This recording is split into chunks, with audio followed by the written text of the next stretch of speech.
really should have got that Bigfoot stuff, but it's gone. We'll never speak of it again. Instead, we're just going to have to slide into this, our 99th episode. What? It's pretty amazing, right? We've been doing this since 2022. Ew, that is That's got to be right. Yeah. Isn't that wild? It's been 4 years. And we got Milestone coming. Yeah, that's crazy. Yeah, we had just started when I bought a house. I've moved so many times since then. Yeah, you bought a house. You discovered that house was haunted. You sold that house. You moved across the country. You moved back across the country. You did miss a move in there. Oh, wait. Which move did I miss? Sold the house, moved to another apartment in Boulder. Oh, right. Then I moved across the country. Yes. Yeah. That's wild. Chelsea moved during this. Yeah. I didn't, but I had already moved. So, but it was new though. Still, yeah. right? No, it was. Yeah, it was still in the gleaming. Yeah. Those were the days. Ahoy, listeners! This is Debut Buddies. It's your fortnightly podcast about firsts. My name is Nate, and I'm one of the buddies. I'm Kelly. I'm an additional buddy. I'm Chelsea. I'm the other buddy. And on this episode, there's a guy, there's a truck, and there's some open road. We're going to talk about the first film directed by, looks at notes, Steven Spielberg. I think it's pronounced Spielberg. Steven Spielberg, who we all know from various other cinematic things, most especially the segments on the Amazing Stories television show in the 1980s. Uh-huh. Oh, yeah. And the one segment in the Twilight Zone movie where no one died.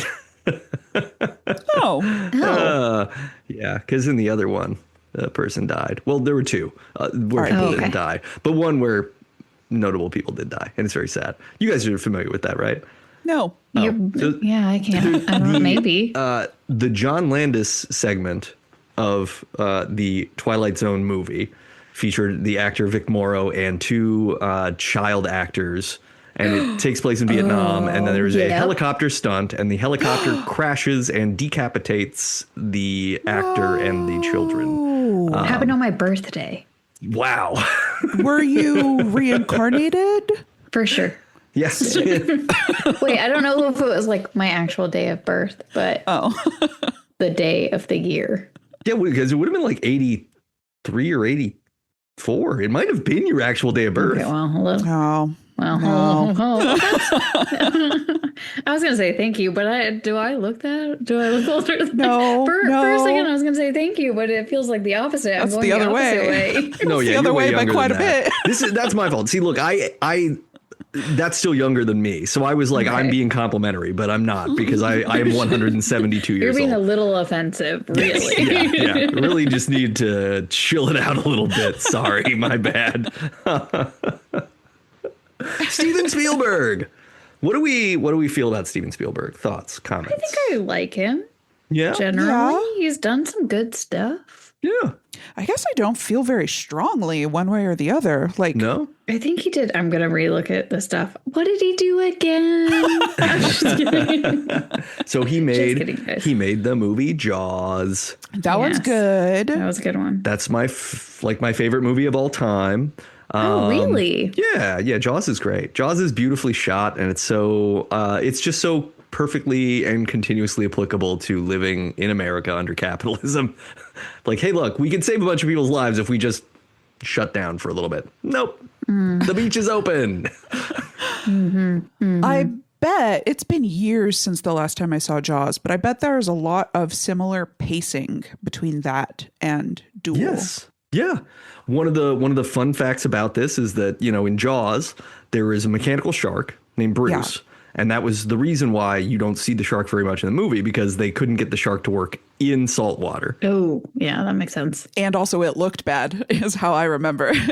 In Duel, there was a mechanical truck driver, but the desert dust kept getting into him. So they couldn't show the truck driver except for his arm. Yeah. And his boots. But they might not even be his boots. You don't really know if you see him ever. That's a fair point. But yeah, Jaws is great. Raiders of the Lost Ark. Yeah. All the Indiana Jones movies, the first three, and even Crystal Skull's not terrible. Wow. I didn't realize that he did Crystal Skulls too. Yeah. The only one he didn't direct is the most recent one, the Dial of Destiny. Oh, the one with Phoebe Waller-Bridge? Yeah, that one. David, or no, what's his name? Different person did it. I'll think of his name. Okay, different later. person. The guy, it's whoever directed the Logan movie, the Wolverine movie. Ooh, People liked dies. that, right? Yeah, it's good.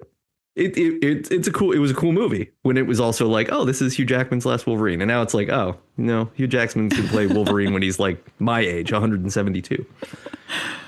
Yeah, I don't know. I feel like I haven't kept up with Spielberg. Like, what's the last Spielberg movie I watched? All right, let's go down the list, and we're just gonna all say what lot. Spielberg's we've seen, because it's a lot of movies. You said a lot of them last week. Yeah. Oh, this is going to be such a good I see what you did there. It will be. It will be pretty good. Oh. It will be pretty good. Or usually when this happens, it's really bad. Yeah, I guess we'll see. I promise you, like I really, I put a lot of care into it in the right way, not in the weird way that I normally put care into things. You know, Okay. Not like collection of teeth care, but like making sure an animal is well fed and petted care. Okay. So you have Duel, the movie we're going to talk about. That's his first movie. Then you have Sugarland Express. Okay. Never heard of it. I've not seen Sugarland Express. Same here. Then you have Jaws, Yep. Close Encounters of the Third Kind, Yep. 1941. That's a year. It is a World War II comedy with Dan Aykroyd Whoa. and John Belushi. Oh. I'm fascinated by that. It's not very good. Okay. Good to know. I don't see how it could be. It's just like a super mess of a movie. Then Raiders of the Lost Ark. Okay. Then E.T. the Extraterrestrial. Cute. Love it. Classic. Then Indiana Jones and the Temple of Doom. Mm-hmm. Then The Color Purple. Oh. I didn't realize that. Then Empire of the Sun with Haven't a seen it. baby Christian Bale. Aw. The Bride. Sorry. He's reluctant to have sex, but then eventually he does. Yeah. You're talking about the bride or the other one? Yeah, and the bride. No, in the movie where he's a kid, I don't recall there being any weird stuff. Well, I don't know what happens with them. So Well, and you said a young Christian Bale, not how young. I don't know. That could have been I thought maybe 25. like I don't know. teens. He's like 9 or 10. It's a Ooh. very like he's a young British boy living in Japan when the Korean War starts happening, I think. Oh, interesting. It's either Korean War or it's World War II again. I can't remember. Always. Indiana Jones and the Last Crusade. Hook. Oh, love that one. Yeah, a movie that everybody loves. That's my favorite of Spielberg's. Jurassic Park. Oh, that's giving Hook a one. run for its money. Forgot about that. Schindler's List. Lost World, Jurassic Park 2. So another World War II? Sorry, potentially 3 World War II. He likes the wars. There's going to be more wars. He's not done yet because he is going to be doing Saving Private Ryan, which is another World War II. Right. And he will do the movie War Horse later, which is a World War One. Oh, switching it up. There's a horse. It's a horse that goes to war, but everybody loves the horse. Of course. Oh, no. Oh, no. Does it make it? I have a what? guess. I've never seen it. I just know that it's like the movie. As I recall, the premise of the movie is it's kind of a love triangle between a man who loves his horse and the woman who loves him, and the fact that he's like, Too much attention but to not the like in an horse. equus way. It's just sort of in I a like assumed. we got a thing. It's like a Amistad, his slave trade era film. Yeah. Then you have Saving Private Ryan. Then you have AI, Artificial Intelligence, a movie that he Oh, made with right. Stanley Kubrick. Oh, yeah. Finished after Kubrick died. Then you have Minority Report, based on That's a good one. Mr. PKD. PKD, Then you have Catch Me If You Can. Oh, which I don't think I ever actually saw. No, that's a good movie. That's a really good yeah, I movie. liked it. It's fun. I feel like that was the last of Leo looking boyish films. Yes. Yeah. It was like still angular, thin-faced Leo, and then he became Yeah. kind of like handsome round pumpkin head. face, round head. Yeah, round-headed. Handsome pumpkin head. Yeah. He's got a handsome pumpkin head, but he's pumpkin headed. He's still handsome. Yeah, Still handsome. That's no Yeah. problem. Like, come on. He can be gorgeous if he wants to be. Yeah, absolutely. The Terminal. Not a great movie, but it's kind of cute. That's the one where Tom Hanks is a person from a fictional East Asian country. Like That ceases to be a country while he was on the plane. yeah, while he's in the airport, so he's not allowed to go anywhere because his passport is no longer valid. So he just lives in the airport for a while. Fun. Also to try to avoid being deported, which I think might hit different now if I watched it. But we Yeah. I don't know if I point. want to That's watch At a it. least today, specifically. Yeah, at least today specifically. War of the Worlds Right. also might hit different. That was interesting. That is the first one that I might be like, meh. Yeah. It's kind of fine. It's mostly that, Kind of fine is the best way to describe it. because Tom Cruise is good enough in it, and Dakota Fanning's the kid. And the guy from Dragon Ball Z is the other kid. And then it's just sort of like it puts a lot on the weird CG tripod aliens. Yeah. And then it's also like part of the reason why War of the Worlds worked as a radio play is because you don't experience a lot of the things directly. It's like told in a news Can't format. show it. Yeah. And so this is kind of like, well, now we're just putting it in there where it's kind of Tom Cruise has to run away for 2.5 hours, which is, that's okay. He's good at running. He screen runs nicely. He loves to do it. He's got so much practice. I was having this conversation where I was like, Tom Cruise is somebody who I don't think I like as a person, but damn, do I love him as an actor. He's a fun actor. Yeah. He's really fun as an actor. Jerry Maguire, still one of my tops. Yeah. Nah, top 20. Edge of Tomorrow. That movie's great. Yeah, great movie also. Yeah. And he's that's like one of his best performances because he's willing to play like himself as like a chippy jerk who then learns how to be a human. It's cool. Just by dying over and over and over again. Yeah, with the beautiful lady. Emily Blunt. That's the one. Mm-hmm. Yep. That's right. With looks so sharp, they had to call her Blunt. Then you have Munich. I haven't even heard of that one. That is a movie about the 76 Olympics where they kidnapped and killed a bunch of Israeli Olympians at the Munich Olympics. Oh, it was a terrorist attack thing. This is the first I'm hearing of this. This sucks. Oh. Yeah. No, I mean it's a good movie, but it's like it's not a fun thing. It's like heavy history. Then you have Indiana Jones and the Kingdom of the Crystal Skull, which caused me and my boyfriend to break up. Wow. Was that the one with Shia LaBeouf? Yes. Yeah. Shia LaBeouf is in it. Shia LaBeouf is one of the main problems with it. Is he the reason? Like, if the movie was just Indy and Marion running around having an adventure, great. There would still be too much CG in it, but at least it would be like, I guess aliens. That's fine. I don't know. It's not that bad. And Kate Blanchett's fun. Yeah. Yeah. Oh, I love She's her. so good at it. Yeah. Then The Adventures of Tintin. Oh, you guys loved that, Did I? right? I haven't seen it. Yeah, I haven't what am seen I it, but thinking of? I want to because I think Tom Holland is Tintin, maybe? Oh, A young Tom Holland? I could be I wrong. do love about that. Tom Holland. How young are we talking? 9? Oh, yeah, good question. It's got Daniel Craig is in it. Love him. Oh, Jamie Bell is in it, not Tom Holland. Oh, I do like Jamie Bell though, and I can see how they could get confused. They do kind of look. They got a similar look. Yeah. Jamie Bell looks like a kind of. Oh, I see it. He's a slightly rodentier Tom Holland. That's the right word. I was going to say gremlinier. Wow. So Didn't they both do ballet films?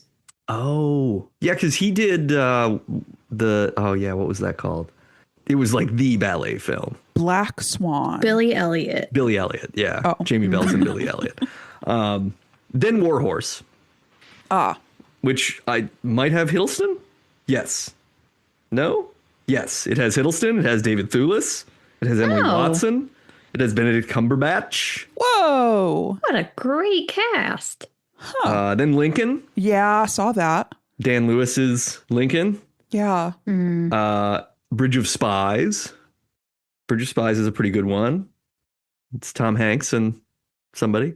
The BFG, if you're into your Roald Dahl. Yeah. Big Friendly Giant. Yeah. Then The Post, which is about the Washington Post, I the believe. Newspaper. Yeah. or some Post. I don't know if it's Washington Post. I haven't seen it, but I think that's Tom Hanks and Meryl Streep, maybe. That sounds familiar. Ready Player One. Ooh, that was bad, right? No, the movie was good. The book is not good. Book is bad. That's what I was remembering. The book's very hacky. And the movie's fun, but I think the movie's very divisive because it's like, is this a movie? I think you have to give credit. I think you have to give credit to Spielberg that he's playing into the hand of the thing, which is like, is any of this any good if it's just a bunch of references stacked on top of each other? Yeah. And I would like to say that he's self-aware enough that he's like doing that on purpose. Then you have West Side Story and The Fabelmans. West Side Story was supposed to be great. I didn't see it, but people loved it. It's supposed to be really good. I've never seen it either. And then, The Fabelmans, which is his autobiographical story, basically about how his mom was sleeping with his neighbor or whatever, and the family broke up and he was sad. Which speaks to a lot of his masculine anxiety that will manifest itself in the film Duel. Mm-hmm. And then we have 2026's Disclosure Day to be released. That trailer is not a good trailer. And we'll see. It's going to have aliens. Is it? Or is it religion? Is it God? Yeah, it could be. Godlians. Yeah, it's probably that. Yeah, it's probably that the aliens are God. Is he religious? I don't think so. That I don't know. I believe he was raised Jewish, but like secular Jewish. So quite kind of like, we celebrate Hanukkah maybe, but it's not like going to temple and stuff. I'm not perfectly certain about that, but that's my sense. I bet we'd know more if any of us had watched The Fabelmans.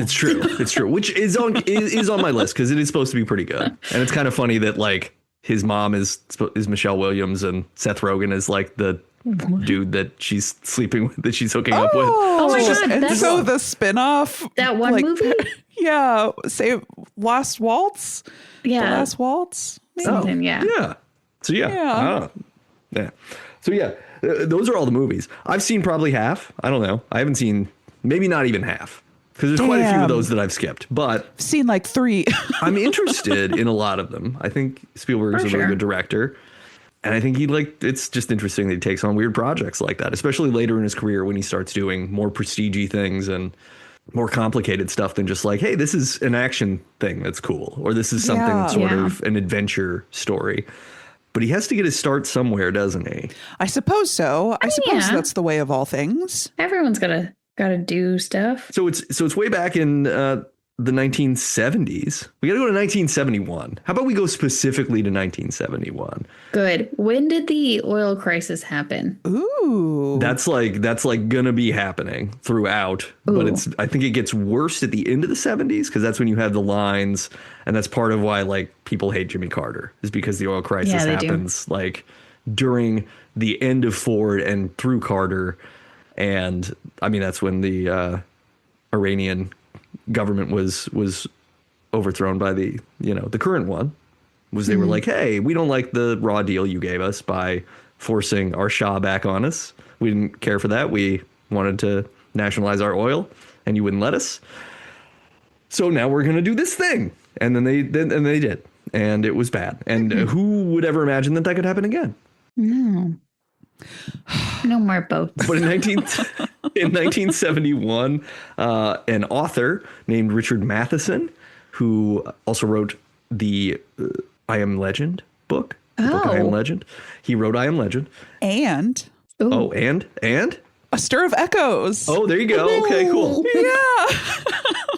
This is one of Chelsea's fave movies. I love it too. We covered it on Never Show the Monster if you want to hear us talk about it during our Kevin Bacon series, our K-Bakes series. Going through Matheson's work, I clicked through because I recognized his name but couldn't place it. And when I saw that, I shouted. That's wild. Because I knew the I Am Legend thing, but not that Stir of Echoes. That's really great. Yeah. So Matheson writes a short story that is published in Playboy magazine in March of 1971. The timeline for this movie being produced is incredible. That short story is published in 71. It crosses Spielberg's desk because his secretary, Nona Tyson, is like, hey, this story's pretty cool. And this guy's got us a script. Do you want to make it? Like you could do this as a TV movie of the week. So were people reading Playboy For the articles, yeah. Oh, yeah. So yeah. they actually, okay. When did it change, or has it always been? No, I mean, it was like in the 60s and 70s, especially, like it was a lot of, you know, Vonnegut would publish short stories in Playboy, like Norman Mailer, like lots of really respected writers would be in there. And that would be part of the deal. It would be like, yeah, you're going to get some legit literature and interviews. And also there's, you know, And some naked boobs. ladies. And then there's also some ribald humor. You know, It's like spoonful of sugar helps the medicine go down. Yeah, it's yeah, like, yeah, totally. okay, if you use your brain and read a short story, you can see some boobs. We got to bring that back. yeah, I mean, and conceptually it was supposed to be like a lifestyle magazine where like these are modern men. They're well read and they're also horny. Right. Like, but we're doing that. Aren't we all? Good for them. Not just being like, oh, yeah, to have if you've got like naked ladies in your garage, you must be like a grease monkey, but you can't be someone who also, you know, has good musical taste and good liquor taste. And yeah, it's interesting. It's a very interesting psychological situation. Is interesting. It is capitalism, ultimately. It's like, hey, how do we? Ooh, should we do the first Playboy? Ooh, I mean, we could. Dog. I believe that's Marilyn Monroe is on the cover of that. Oh, well, great. Love that. So yeah, we could. I'm sure it's available. It might be on the Internet Archive. I don't know, but I'm sure we can find one. I'll find it. It's either imminently available or like impossible to find. It's one or the other. One or like yeah, it true. could be like I feel like it's got to be like a PDF-able thing. It's at gotta least. be. Like finding a paper copy might be a challenge. yeah. Oh, yeah, that for sure. Okay, we'll put it on the list. That sounds fun. You both suggested it too, so I'm not gross. Well, if it's got stories, I like them stories. Yeah, if it's got articles. Right? Well, yeah, seriously. I wonder what. I mean, I don't know. Yes, there was a period of time in my high school days when I would find the old ones that my then In the woods? stepfather had, and because he had a bunch of stuff from the 60s and 70s, and it would be like, oh, this is really like it's kind of interesting. Like there's just it becomes an artifact of a time as much as it is, you know, material. Save it for the pod. yeah, we'll save it. So Spielberg gets this script from his secretary, and she's like, hey, look, they want to make a movie of the week on ABC with this thing, and I think you should direct it, which is cool, right? Spielberg's 24. He's a baby. He's just a baby. Wow. Which concerning that like he's a 24-year-old and he has a secretary, because I have never in my life had a secretary. Not that you need to have a secretary, but I've won't. never in my life had someone in a sort of direct reporting to me thing. Well, now you have AI. It's true. Yeah, that's You can good. just use AI. That'll be the same. Hey, AI, would you just read available scripts and tell me which one to make? And it'll be like, Oh, God. here, this is about a peanut butter sandwich that brushes its own teeth. That's not even one of them. That's not even one of the available scripts. And then it'll be like, no, it is. And you're the peanut butter sandwich. And then it will kill us. At least that. So Spielberg's like, I got to do this. I want to do this movie. This sounds fun. The whole thing is based on one road trip that Matheson took on November 22nd, 1963, which is a day when JFK was killed. That's right. Or rather, his head just did that. Yeah, or rather, his head just did that. Matheson was being tailgated by a trucker with a bunch of buddies on his way home from a golfing match on a highway in California. And so he was like, oh, this is a story. I guess it is. Like, he's not wrong. I guess technically he's not wrong. He's not wrong. But that in itself is not a story. I'm sorry. No. Like that's sort of that is how writerly inspiration can happen, where like somebody's like, oh, a bird landed on that dog, and you're like, that's a story. There's something there. That's just an aspect of a thing. That's not enough of a thing. And as a person who edits stories professionally now, like that is a thing that does happen, is people will come to me with stories that are just the thing. And you have to go like, okay, but we need to go past this moment. Right. Yeah. But they did, because the script is obviously more elaborate than that. So Spielberg films the movie outside. He insists on doing it outside. The production manager is like, hey, look, this is going to be too expensive. You cannot do this. Spielberg compromises and said, hey, let me do the first 3 days outside. I will prove to you that I can do it and it will be good. He does that, and he shoots the movie in 13 days. And to be fair, it did go over by 3 days. It was only supposed to take 10. This is true. Yeah.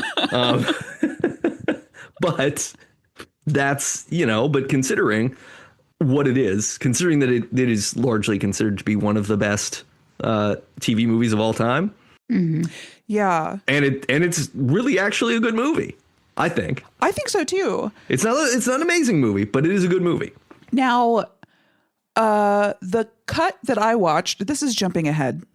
You watched the theatrically released cut, right? Because I think that's the only thing that we could find easily. Yeah. I didn't see the other one available anywhere. So maybe the TV movie. The TV movie's shorter. It does not have the scene where he's on the phone with his wife. It does not have the school bus scene.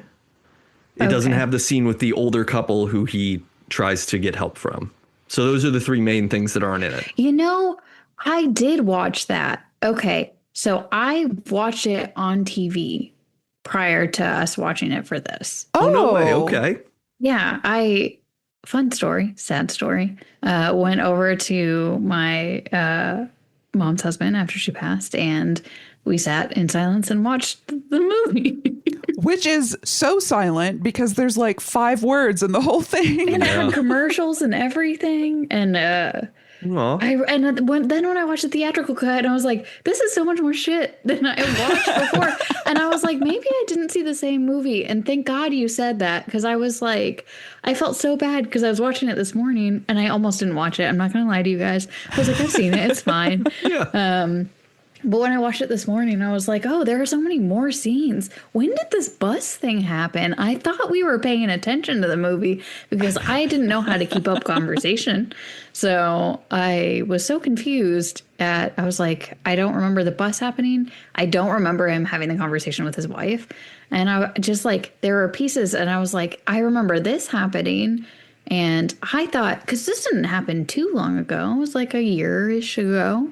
Yeah. And I was like, has my brain just completely... You just ejected all of this? Removed all of these scenes? I feel so much better. You just made a mental Chelsea's cut of the film in your memory. I thought so. What? I didn't really like that part, so that's not in there anymore. You just trimmed the fat. No, and then I was so happy that you said that. This moment just made me feel so much better because my brain is less broken than I thought. Still broken, but a little bit less. Not in that way. We're all doing a podcast, so our brains are broken. That's just part of the deal. Yeah. Deeply. Mm-hmm. Irrevocably. The movie was so popular as a TV thing that they were like, oh shit, like we should actually probably put this out in the world. So they made Spielberg go back out, shoot 3 more days to add those scenes, to push it to theatrical length, because it was only like 78 minutes before, and it needs to be 90 to be releasable and considerable for awards and things. So they did that, and I think they released it in Europe mainly, but I think it got like a limited run in the US after, like maybe in 72 or 73. Which is so strange. I guess not, because Spielberg was so unknown at the time. But looking back, that's so curious that his debut feature-length film like barely had a theatrical run. Yeah, and the car used in the movie, that David Mann is the name of our main character. His name is David Mann. Mm-hmm. We'll get into why that's extra relevant in a moment. But he drives a red Plymouth Valiant, which is a brand new car. Which is one thing to think about, is he's got a brand new car. This guy's doing all right. Living that suburban life. He's doing that 1970s, I'm going to a business meeting life. Yeah. It's also a car that was like the best car, like the best affordable car in the production line at the time. So it sort of has this like, it's perfectly average in every way kind of energy. And also is like practically very affordable for the shoot. Yes. Yeah. Because they end up using a 69. Nice. And a 72. I'm gonna cut that. Well. I'm gonna cut that out. No, leave it in. You gotta leave it. It was there for a reason. So they use these other two models, and they end up like dressing up the hood of the 69 to make sure that it looks like the 70 because they changed the looks of these cars enough. The fun fact is the 72 model of the car ends up being in additional scenes, and they reuse it for an episode of the Incredible Hulk TV show, which Spielberg was not happy about because he was like, hey, I shot that for this. And they were like, well, you shot it all for us and we own it, so we can do whatever we want with it. Oh, so they didn't reuse the car. They reused footage that Spielberg shot for this movie, for the reshoots. Ew. And they were like, put it in an Incredible Hulk episode. How do you credit that? Did they credit it? Probably no, not. He doesn't get credit or royalties. They're just like, look, you were working for us when you did it, so we own the footage. Oh. There is no art. There is only NBC or ABC Universal or whatever it was at the time. Let's see. He also used a 1957 Peterbilt 281. That's the kind of truck it is. Okay. And he picked it specifically because the split windshield and the round headlights give it a face. And it looks kind of menacing. I think that's so smart. Yeah, it very much has angry snake energy. But also, it's a penis. Like, let's be honest. Oh, damn, you're right. It's a big, long tanker truck. And look, okay. I'm going to do a couple more things, and then we'll talk about the plot of the movie, where the fact that it's a penis will become more evidently relevant. So they have one truck. They get a backup truck that's a 1960 Peterbilt, and they end up getting that one taken away. I think they only had it for rehearsals. Yeah, they had it for rehearsals. It ended up getting taken away. So the truck that they used in the movie is the truck they sent into the canyon, and there is no more truck. They had one take. That was it. They had one shot at sending that truck over the cliff. Yeah, right? Well, great job. Yeah, nailed it. Let's see. A little bit of sound and stuff. Spielberg was inspired by Hitchcock, so he wanted it to be very like he wanted the sound to be connected to the horror of the movie. So when he's sitting and he wakes up because the train goes past, he thinks it's the truck engine, and you get the same sound cue. So he's playing with us too. We haven't done the plot yet, which won't take long because there isn't a lot. It's not a very plotty movie. But it is very tense. Yeah. And I think a lot of that is because of the sounds. Absolutely. Because as you both alluded to, very little dialogue in this movie. There's some internal monologue that occurs. There's a little bit of radio that you overhear. Yeah. And then there's one phone conversation and 3 conversations with other people, really. If you include kind of like the diner, I guess is a couple of different conversations. But yeah, but they're all short. There's very little human interaction in this. It is largely like a guy gritting his teeth and engine sounds is pretty much what's going on. Yes, very positive reviews. It's great. Denis Villeneuve, the director, says Duel is one of his favorite movies of all time. Yeah. It's the movie that he watched and he was like, I want to make movies for the rest of my life. That's what I want to do for a job. Aww. Which is so, I don't have an eye for that. Like I don't watch Duel and go, wow, what a great director. Which I don't know how to do that. I don't know how to watch movies in that way. I think the thing for me about watching this that makes me go like, this is a well-directed movie is that you just said nothing goes on in this. And it's still really riveting, right? Yeah. Like the way that it can, save for a few points where we spend a lot of time cutting back and forth between him and like the dashboard and stuff, and it gets kind of annoying. The way that the camera moves around the wheels of the cars and the trucks and things, the ways that it makes these things that are really not moving that fast feel like they're moving faster, and it builds urgency. It's not only driving like 30 to 40 miles an hour the whole time, right? They can't actually be speeding places. Oh yeah. So it's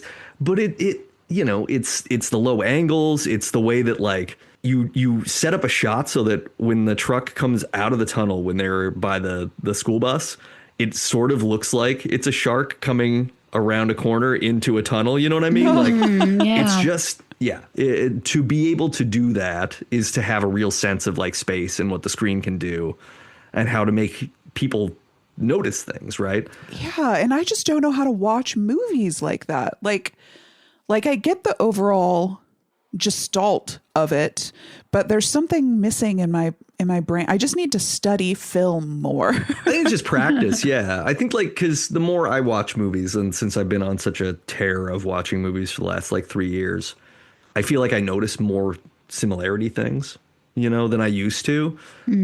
Yeah. I'm much better with the text. And so when a movie doesn't have text, I'm like, I don't know. I feel lost here. But like it wasn't just Denis Villeneuve. It was also George Lucas was at a party at Francis Ford Coppola's house and like went off and was watching this on TV alone. Of course he was. Yeah. He's strange because he's a strange man. And at the first commercial break, he like went and got Francis Ford Coppola and was like, you got to come watch this. This director really knows what he's doing. Aww. Like, I don't know that I've ever experienced that watching a movie. Like I've obviously watched movies and been like, this fucking rules. But I don't know that I've ever specifically been like, this director knows what he's doing. Well, you had like moments where you see a shot in a movie where you're like, ooh, that's interesting. Yeah. Yeah. That's what it is. Yeah. Absolutely. Yeah. But how often is that specifically the director versus like the cinematographer? Oh, good question. Yeah. I mean, if the director is good, they're mapping the shots and the cinematographer is responsible to capture the light and everything the right way. Right. Okay. So a lot of times, like, the difference would be that you have like the Marvel movies, I guess, is a good example where like they can be well directed. Not for me. I haven't watched one in 20 years. The way that they're shot, because it's sort of a uniform thing, like it muddies it up. It makes it kind of blah. Oh, it has to be the same. Yeah. I think like one of the things is like right at the end when the truck has gone into the canyon, we have a shot where it holds and David Mann is standing up on the cliffside and he's up in the upper right hand corner of the screen with the sun kind of backlighting him. And you're looking up through the wreckage of the truck and you kind of see him standing over the truck in a way that reflects like Westerns where it's like victorious. If you had shot a guy down in the street, you would be looming in the background over his body and the truck is the body and he's standing there. It's a duel. It's a duel. Yeah. So it's like little things like that where I think just, I don't know. Spielberg's kind of also visually repetitive in a good way. Like if you watch Jaws now, like shortly after watching Duel, you'll be like, oh shit, like lots of these things repeat themselves. Like he does more interesting stuff in Jaws, but Jaws has these just moments that are like, here's a cinematic beat, right? One of my favorite shots in all of movies is Quint standing on the bow of the Orca. He's got the harpoon gun across the bar in front of him. And he's just leaning and the sun is setting in the background. So you have this like beautiful painted sky. The ship is bobbing up and down. And it's the only time you see Quint smile in the entire movie, pretty much. He is at peace because he's hunting a shark. And you are getting this like weird, perfectly sort of pastoral moment in what is effectively war, right? Yeah. And Spielberg will do that a lot where he'll kind of capture this like beauty in these bleak moments. Or it will be these sorts of like really, really active, engaging sort of angles on things.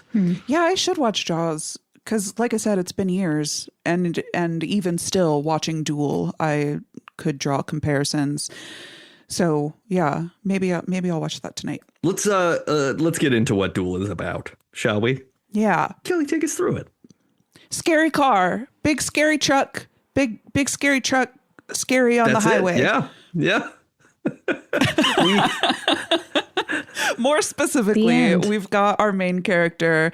I've already forgotten his first name. David Mann, a mustachioed, middle-aged traveling salesman, I think is how he's credited, who's off trying to get to a business meeting. And to do so, he has to drive through the desert for hours and hours.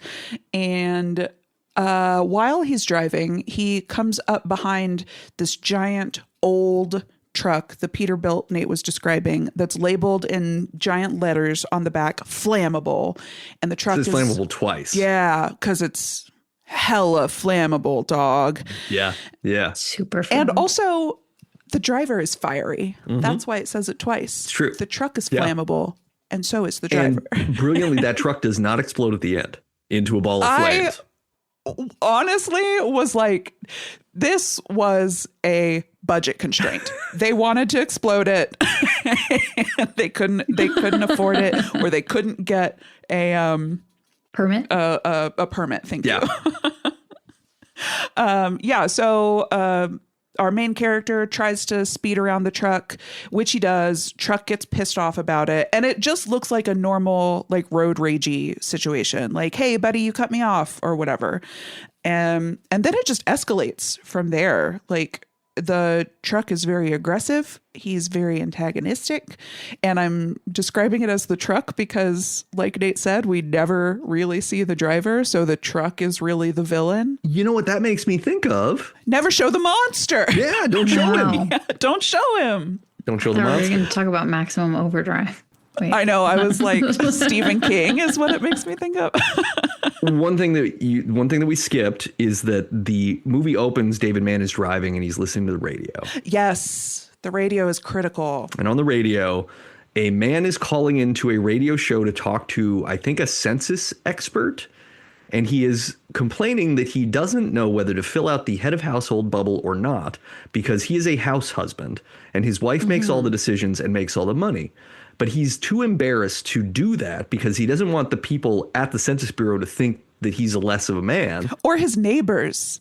He's so preoccupied with his neighbors. Yes, or his neighbors. He doesn't want anybody to, he doesn't want to be officially identified as the thing he is. Is this like one of those prankster shows? I think it's genuine. I think that it's supposed to be like, here's my argument for what the whole movie is. The 1970s present this time when the first full generation of men have been suburbanite office workers, and their sense of masculinity has waned, right? Like, this guy is cruising through the desert. He's not a cowboy. He's not tough. He's the only one who's out of uniform for where he is. All the other men that he sees are in jeans and a flannel shirt and boots and a hat. And cowboy boots. Regardless of Wow, age. good observation. Everybody else is doing one kind of masculinity. He is dressed like a fucking doofus, and he has these kind of like in between fashionable sort of performative sunglasses that he's doing. But he is otherwise like not. I think that David Mann doesn't feel like a man. And so we're setting it up by, we're hearing this radio show.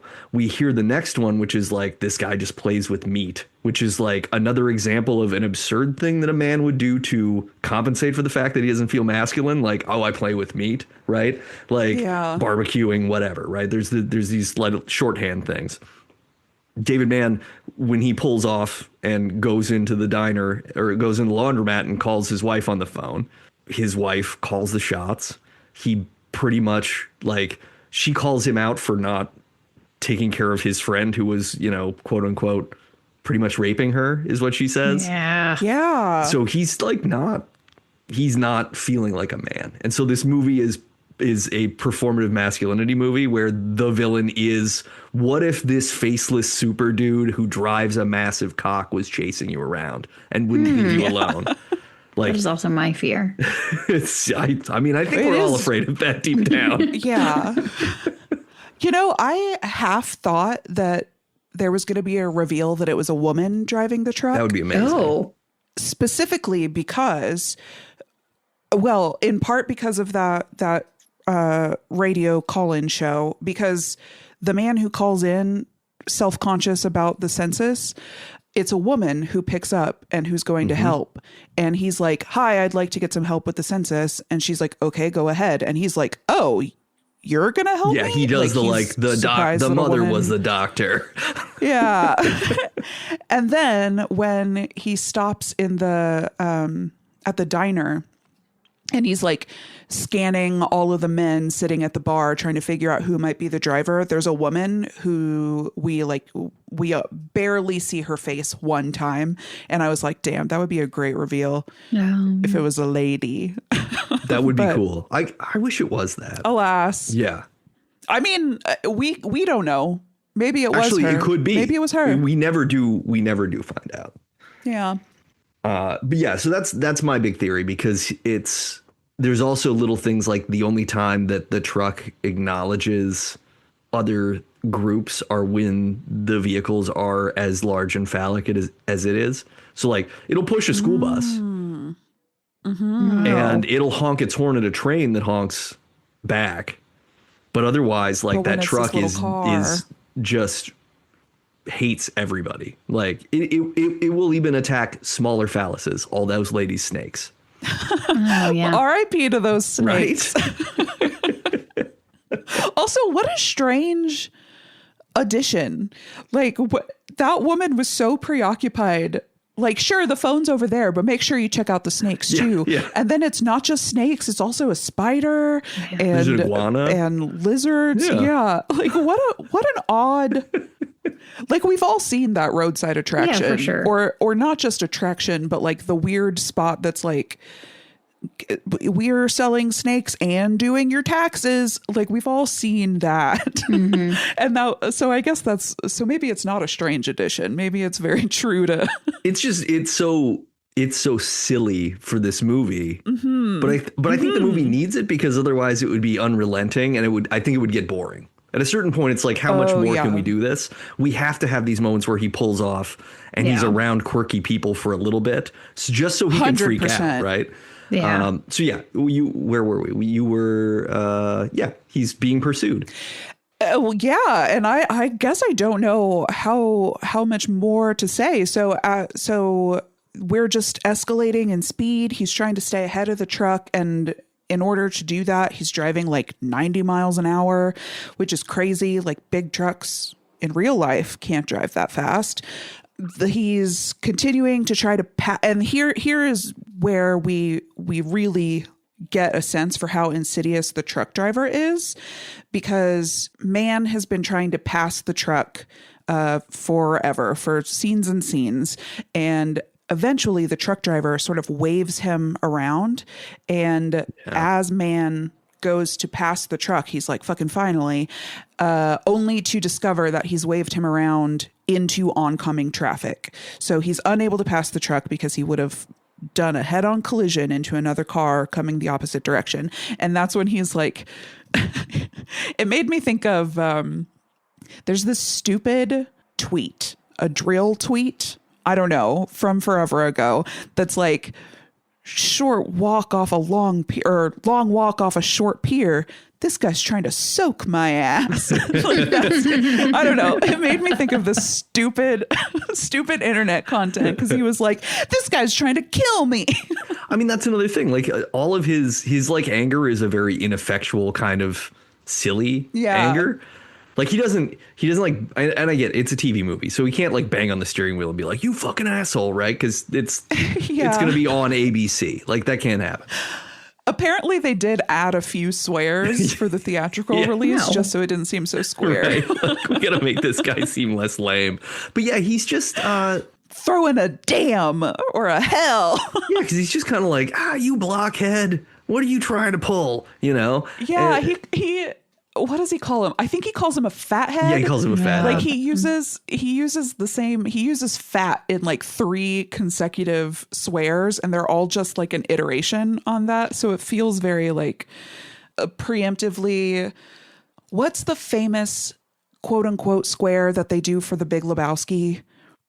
Do you know what I'm talking about? In the like TV cut, they replace a swear, whatever, it doesn't matter. Yes. My point is that when we do like edited for TV and they insert like ludicrous swears over the actual swears, it was like a preemptive one of those since it was made for TV. It just made me laugh. There's something very like inherently childish about it too, because these are the kinds of insults that a child would throw at somebody, not what a man would do. Like he doesn't, because it's not like he goes like, okay, cool, I'm going to shift this thing into the top gear and I'm going to, smoke this guy. He's like, I don't know what to do. He's you jerk. Yeah, he's like pouting and he's otherwise impotent to do anything about this big cock that's in his way. Which is also how I feel when I'm driving and someone's mean. Yeah, no, for real. I'm like, you rat think. I think it's a very accurate movie, right? It's a very accurate movie when it comes to like actually being able to do things, which, yeah. And it's scary because the idea of getting into an altercate, like years ago when Jenny and I were moving into the condo we had in Denver, We went to IKEA to buy like a couch or something, whatever furniture thing we needed.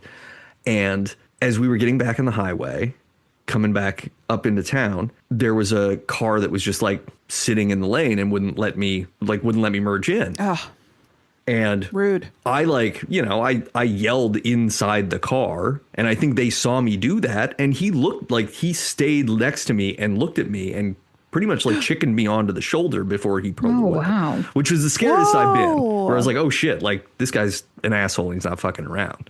And like, I don't want any piece of this. I hate that. So, your heart's racing. So to be in this actual situation is scary, right? It's like So scary. much less one where you pull over multiple times, nap, try to have a meal, try to disappear. You skip and miss every obligation you've had in a time with no cell phone, so no one knows where you are, and still this truck just keeps showing up. I will say the one thing he did not do that I would have done was just be like, I'm not making it to this meeting. I'm going home. Yeah. Just turn around. I'm turning around and going the other direction. Yes. That would be wise. I will call him at the next phone. Yeah, no, dog. I'm not going to make it today. I'm not making it today. We will reschedule for when there are fewer psychos on the road. Yeah. I need to get my car painted so that I can drive that direction again. Yeah. Or is there like, I'll go a longer route on a different route? Yeah. That's the other thing, right? Like it speaks to a sort of, I don't know how much of the interstate highway system was complete in 1971. This would have still all been in California anyway, but like whether there would have been like a larger road he could be taking, because he's taking a 2-lane back road highway kind of thing. And it might be the only way to go. That's not an hour out of the way. Well, and gosh, California is still kind of like that. Like, I've driven down the coast of California. And to be fair, I specifically was like, I want to take the one because it's beautiful and it's like up on the coast. PCH. But even then, like I can see the alternate routes on Google Maps. Mm-hmm. There weren't a lot of alternate routes. So I think California is still sort of like this. Yeah. So you're just you're stuck. Like if you want to go that way, this guy's not going to let you. There's a moment where they stop at a train crossing, and the truck comes up behind him and tries to push him into the train. That was intense. Terrifying to me. Yeah, that's so scary. Like, what do you do? What do you do in that situation? What he did, you just like sit there and you're hitting the brakes and like panicking. I don't know. Or you just get out of the car, right? I thought I would just get out of the car. Like, but then. Ooh, yeah. Then he's just going to run me over. Yeah. So do I try to hitch onto the train? Do I hobo go with it? Do I jump onto a cart? Maybe I'll make it to the meeting. Yeah, you should. You should ride the rails. Yeah, I'll ride the rails. I'm a hobo now. Start your new life. I think this is a real like always have a bindle in your car situation, right? Always have what in your car? Always have a bindle in your car. A bindle, yes, of course. Yeah. It's part of a good escape plan. Bindle preparedness. I don't know what I would have done. So scary. And even this is another scene about manliness. So when he's going so fast and tries to pull off to go to this diner, which he does pull off to go to the diner, but he's going so fast that he like tumbles and the car doesn't tumble. I mean, he like spins out and skids off the road though. And spins out and sideswipes into a fence and he gets whiplash. And this man comes over to like check on him, and man is so like, stop touching me. You can't help me. Stop trying to help me. Like it's very like, no, I'm fine, sir. You're clearly not fine. Like everybody here is like, you're not fine. Something is wrong.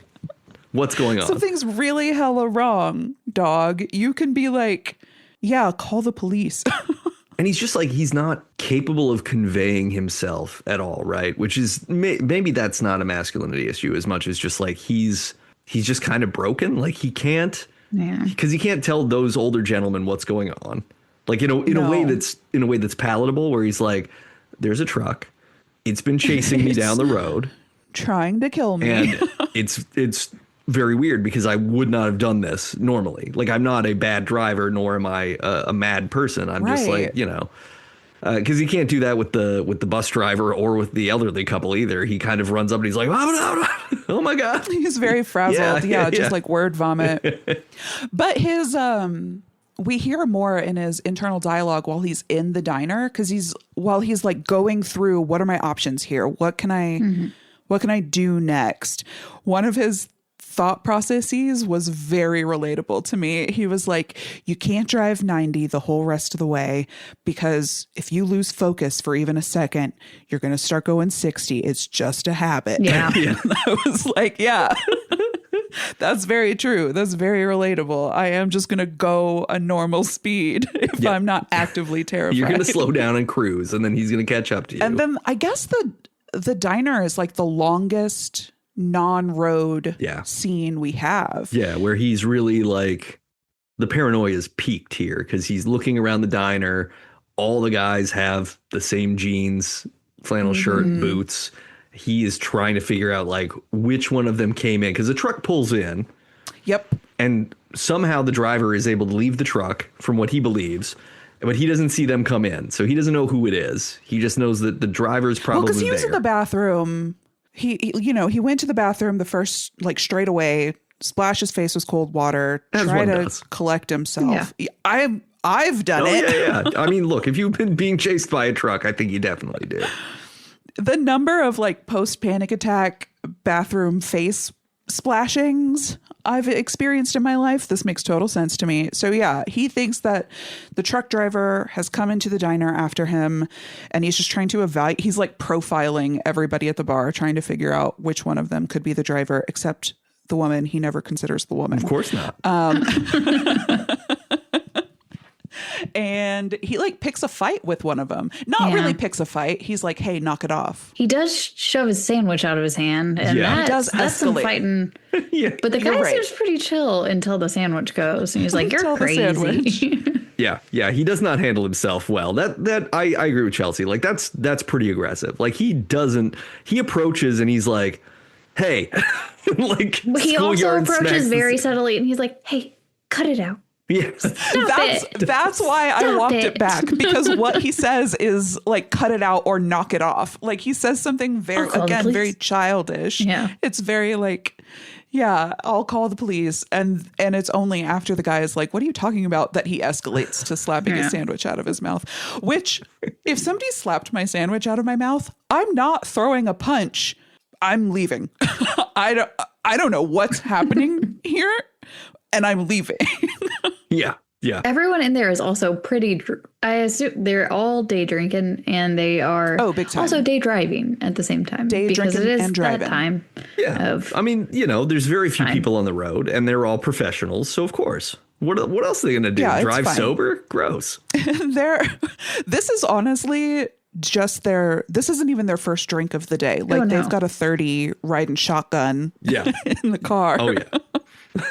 Yeah, so after the diner, he gets back on the road because he sees the truck leave. And it wasn't the guy that he started a fight with. Right after the guy he started a fight with drives away, the truck also pulls away. Great example of good directing is you see the boots go through. Yeah. You see the reflection of the mirror on the truck opening and closing, where you don't get a glimpse of anything. But then you see a different truck come pulling around. Okay, yeah. So it's like, oh, I can't confirm anything. That truck could have already been there. That could be the person who got in that truck. You have no clue what's going on. You don't see anything, but it's just the perfect amount of like subterfuge across. Like you're taking everything in the shot and making it confusing, even though nothing in it is inherently confusing. Yeah, so we have no answers. We don't know who's driving the truck. Full stop. Mm-hmm. But truck is back on the road. So I guess I remember less the specific beats after this. So he gets back on the road, but is this where he like waits? He just like parks and is like, I'm going to let the truck get ahead of me for a while. Yeah. Cause this is, he pulls over and he's like hiding, and that's when the train wakes him up. Yeah. And so he's just like, whatever, like I'm not moving for at least an hour. Let that truck get ahead of me. And then he gets back on the road and like immediately finds the truck again, or is this when he finds the school bus? It all sort of runs together. Like the exact order doesn't really matter. There's a bus. The bus gets pushed. Yeah. He gets worried about the kids for a second, and then he gets back into the car and starts going. Yeah, because he has the stop at the snake place first, right? Before the school That's bus. right. Yeah. Yes. Oh, and we left out something important, which is, so at the first gas station when he stops and makes the call to his wife, the gas station attendant tells him that the radiator hose in his car needs to be replaced. And he's like, Chekhov's radiator hose. Chekhov's radiator hose. He's like, whatever, this is an upsell. I'm not doing it. But then when he gets to the place with the snakes, he's like, will you replace that radiator hose while I make a call to the police? And he doesn't call the police. He calls the operator. Is this just what you did with payphones? Yeah, 911 didn't exist yet, right? Yep. So you don't have the phone number to the police officer. I didn't realize that. Okay. Yeah. Yeah. So he calls the operator and is like, I need the police. And they're like, what phone number are you at? And he's like reading the phone number. And then the fucking truck comes smashing into the phone booth. Yeah. Woo, that was a deep pull. Couldn't remember what those were called for a second. Well, phone box, because you were probably thinking of Doctor Who. Telephone box. That was actually a police call box. So that would have been especially useful. It would have been really helpful because then he wouldn't have even had to ask the operator. Although the police call boxes are interesting because they're sort of like a citizen's arrest situation. The telephone on the call box is on the outside of the box. So the idea is you lock in the bad guy and then you call the police from the outside. Oh. Yeah. If you could have locked the truck in there, that would have helped. That would have been Get super over. useful. And instead, he had to jump out of the phone booth because this big old truck comes smashing into it, as well as into all the crates with the snakes and the spiders and the iguanas. And this little lady who runs the place is like, why did he do that? Yeah, she's so why did he run sad. into my crates? My crates! I gotta get my snakes. And like her big line through the movie is, I gotta get my snakes. She is so sweet too, because it's like, aw, yeah, like your weird little life has been totally destroyed by this maniac. Yeah. She's the only witness to what has come to pass, because no one else notices any of this. No. And he's like, call the police. And she's like, with what? That was the only phone. Yeah. Poor thing. Poor everybody. Poor snakes. Poor man. Poor lady. Yeah. What happens next? Then it's pretty much the school bus. I guess like there's more driving, and then the school bus thing happens. Yeah, he's trying to, I guess after that is when he waited, and then he finally gets going again and runs into a school bus. They're flagging him down, and the school bus is like, can you push me? Yeah. He says Like, we I need to can't get my push. bus And this started. is another one of these like masculine energy thing, like where he gets flexed on, because the bus driver's like, come on, you can do it. Right. He's like, I think my car is going to get stuck under the bus. I don't want to push the bus with my car. And the guy's like, come on, Come on. He's giving him a hard time. So then he does. He tries to push the bus with the car. One, he cannot. And guess what happens? Two, the car gets stuck under the bus bumper. While all these kids are like jeering at him from the back of the bus. Weird thing that the bus driver wouldn't be like, hey, kids, seeing as how we're trying to push the bus, don't put all of your body weight in the back of the bus, and instead maybe come up Come front. on up to the fore. Yeah. Yeah.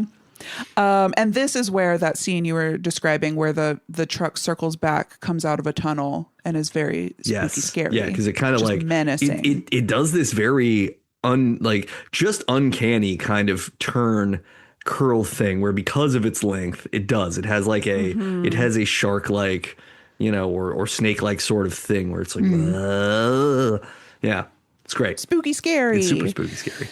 And he's freaking out. He's screaming. He's like, kids, get in the bus. And the bus driver's like, the kids are fine. Just they're not even in the road. He's like, they're not in the road. Just whatever. And all this panicking. And then the truck driver helps push the bus. Yeah. We don't see the truck driver still, but we get the sense that like it's a big fuck you to David Mann, that he's like, yeah. Oh, you think you're safe? I'll solve the problem, and then we'll be alone. And then what happens? Oh. So scary. Yeah. So then, yeah, then the chase really gets more intense, right? Like he's just like, I got to outrun him. Yeah, that's the plan. Now we're putting that radiator hose to the test. Yeah. Because he's going like 80 all the time. And he's going up a hill. So he's like preemptively exuberant. He's like, you can't beat me on the grade. Yeah. So he's like pushing his car.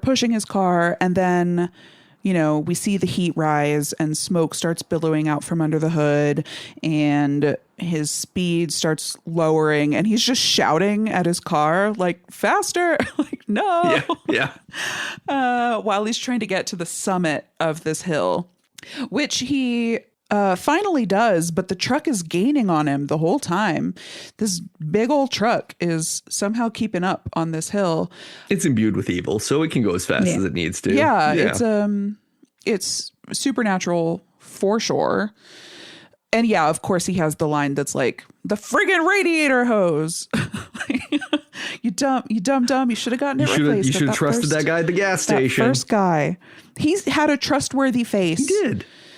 He's like the most nice person that he sees in the whole movie.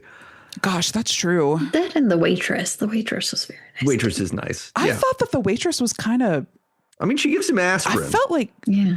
She does, but she has an attitude about it. I felt like she was not nice. I mean, but I feel like, should you order aspirin in a restaurant?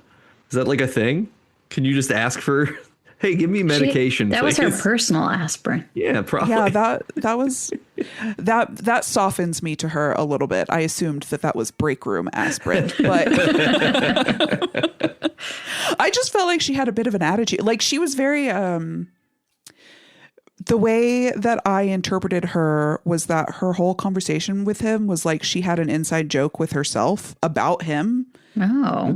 Okay. Maybe my paranoia was heightened. Yeah. You were like at the time. Maybe that's how he interpreted it, and so you were feeling it, and that was what it was supposed to be. I don't know.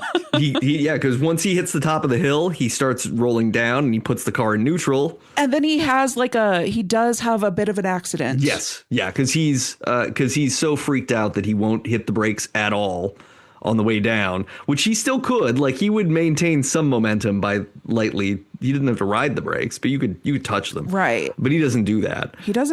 So he sort of crashes into the side of the mountain hill. Yeah, because he's not going to go over the guardrails because this is a point where there's a guardrail and a cliff. And so he's panicked. The truck is approaching. The truck is like on a collision course for him. He gets his car going again miraculously.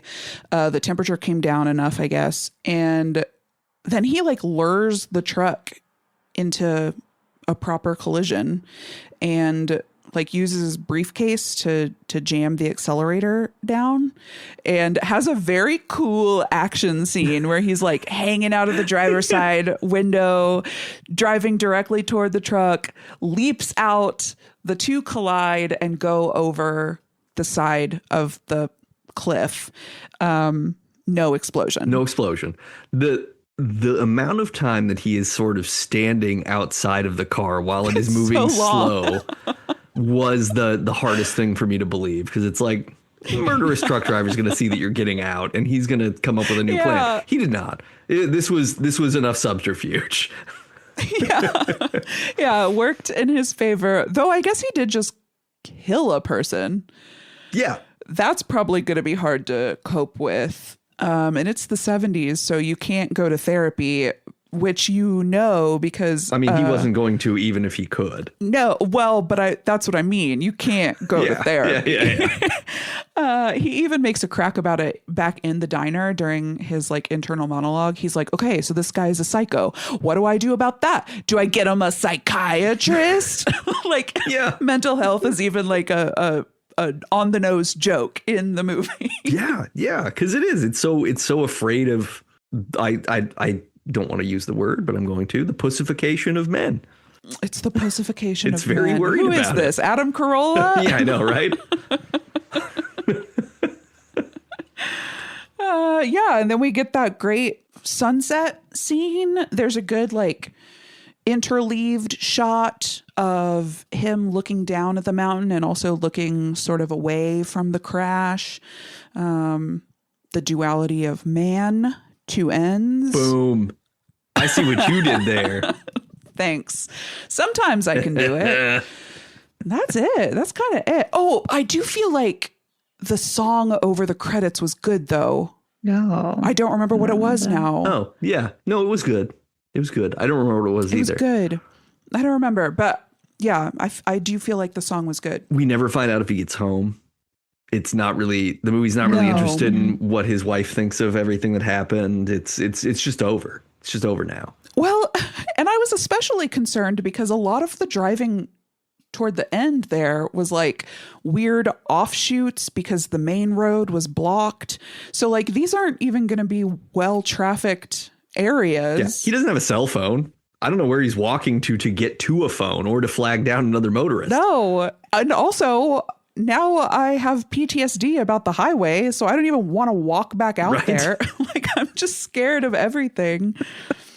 And the other thing I want to talk about is how many different license plates were on the truck. Yes. There's like a handful of different license plates on the truck, which is so unsettling. Like, why? From all the people he murdered. Yes. That's supposed to be the Right? point. Yeah. Like, Is that that's what it feels those are like. trophy license plates. Yeah, that's scary. That's scary. And even if they're not, I think that it's also the thing of like, because trucks will sometimes be registered in multiple states for business reasons, right? The idea that this is sort of from everywhere and therefore nowhere makes it additionally supernatural. Like this truck doesn't exist in space the way you think about it. It's from everywhere. Yeah. It's from everywhere. Spooky. Scary. His wife is going to be big mad. Oh yeah, she's gonna for be sure. pissed. Oh, she's going to be He's like, pissed. Gonna be alone with her in-law. Ooh. Yeah. Ooh. And he's going to be like, hey, so I did the most manly thing I've ever done and you'll never see it and you're never going to believe me because I have no evidence. And also our car is gone. She's going to be like, our car is gone. Like, that's all. She's going to be first and foremost pissed about dinner alone Yes. with her in-laws. And second, pissed about the car. And there's literally nothing he can say. Yep. He'll be like, I was chased. And she'll be like, okay. Like it's going to take him a day to walk to find somebody who can drive him somewhere, Yeah. right? He's going to be at least 2 days late. He won't have gone And to this his is already business meeting. sunset. Yeah. Like he might have lost his job from this. Yeah. And all he's done is at least committed that vehicular client. homicide against a deserved victim, but still. He's saving lives. He's going to have to find that snake lady for like he needs her as a witness because otherwise he looks like the bad guy Yeah. here. True. This movie won some awards. It won an Fantastic Film Festival Grand Prize in 1973. Sick. And it won Emmy for Outstanding Achievement in Film Sound Wow. Editing. Oh, yeah. That makes sense. Cool. It was also nominated for a Golden Globe for Best Movie Damn. Made for TV. Yeah.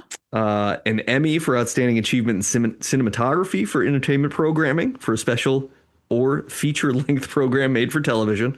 Wow. That's the longest category you can come up. Clunky.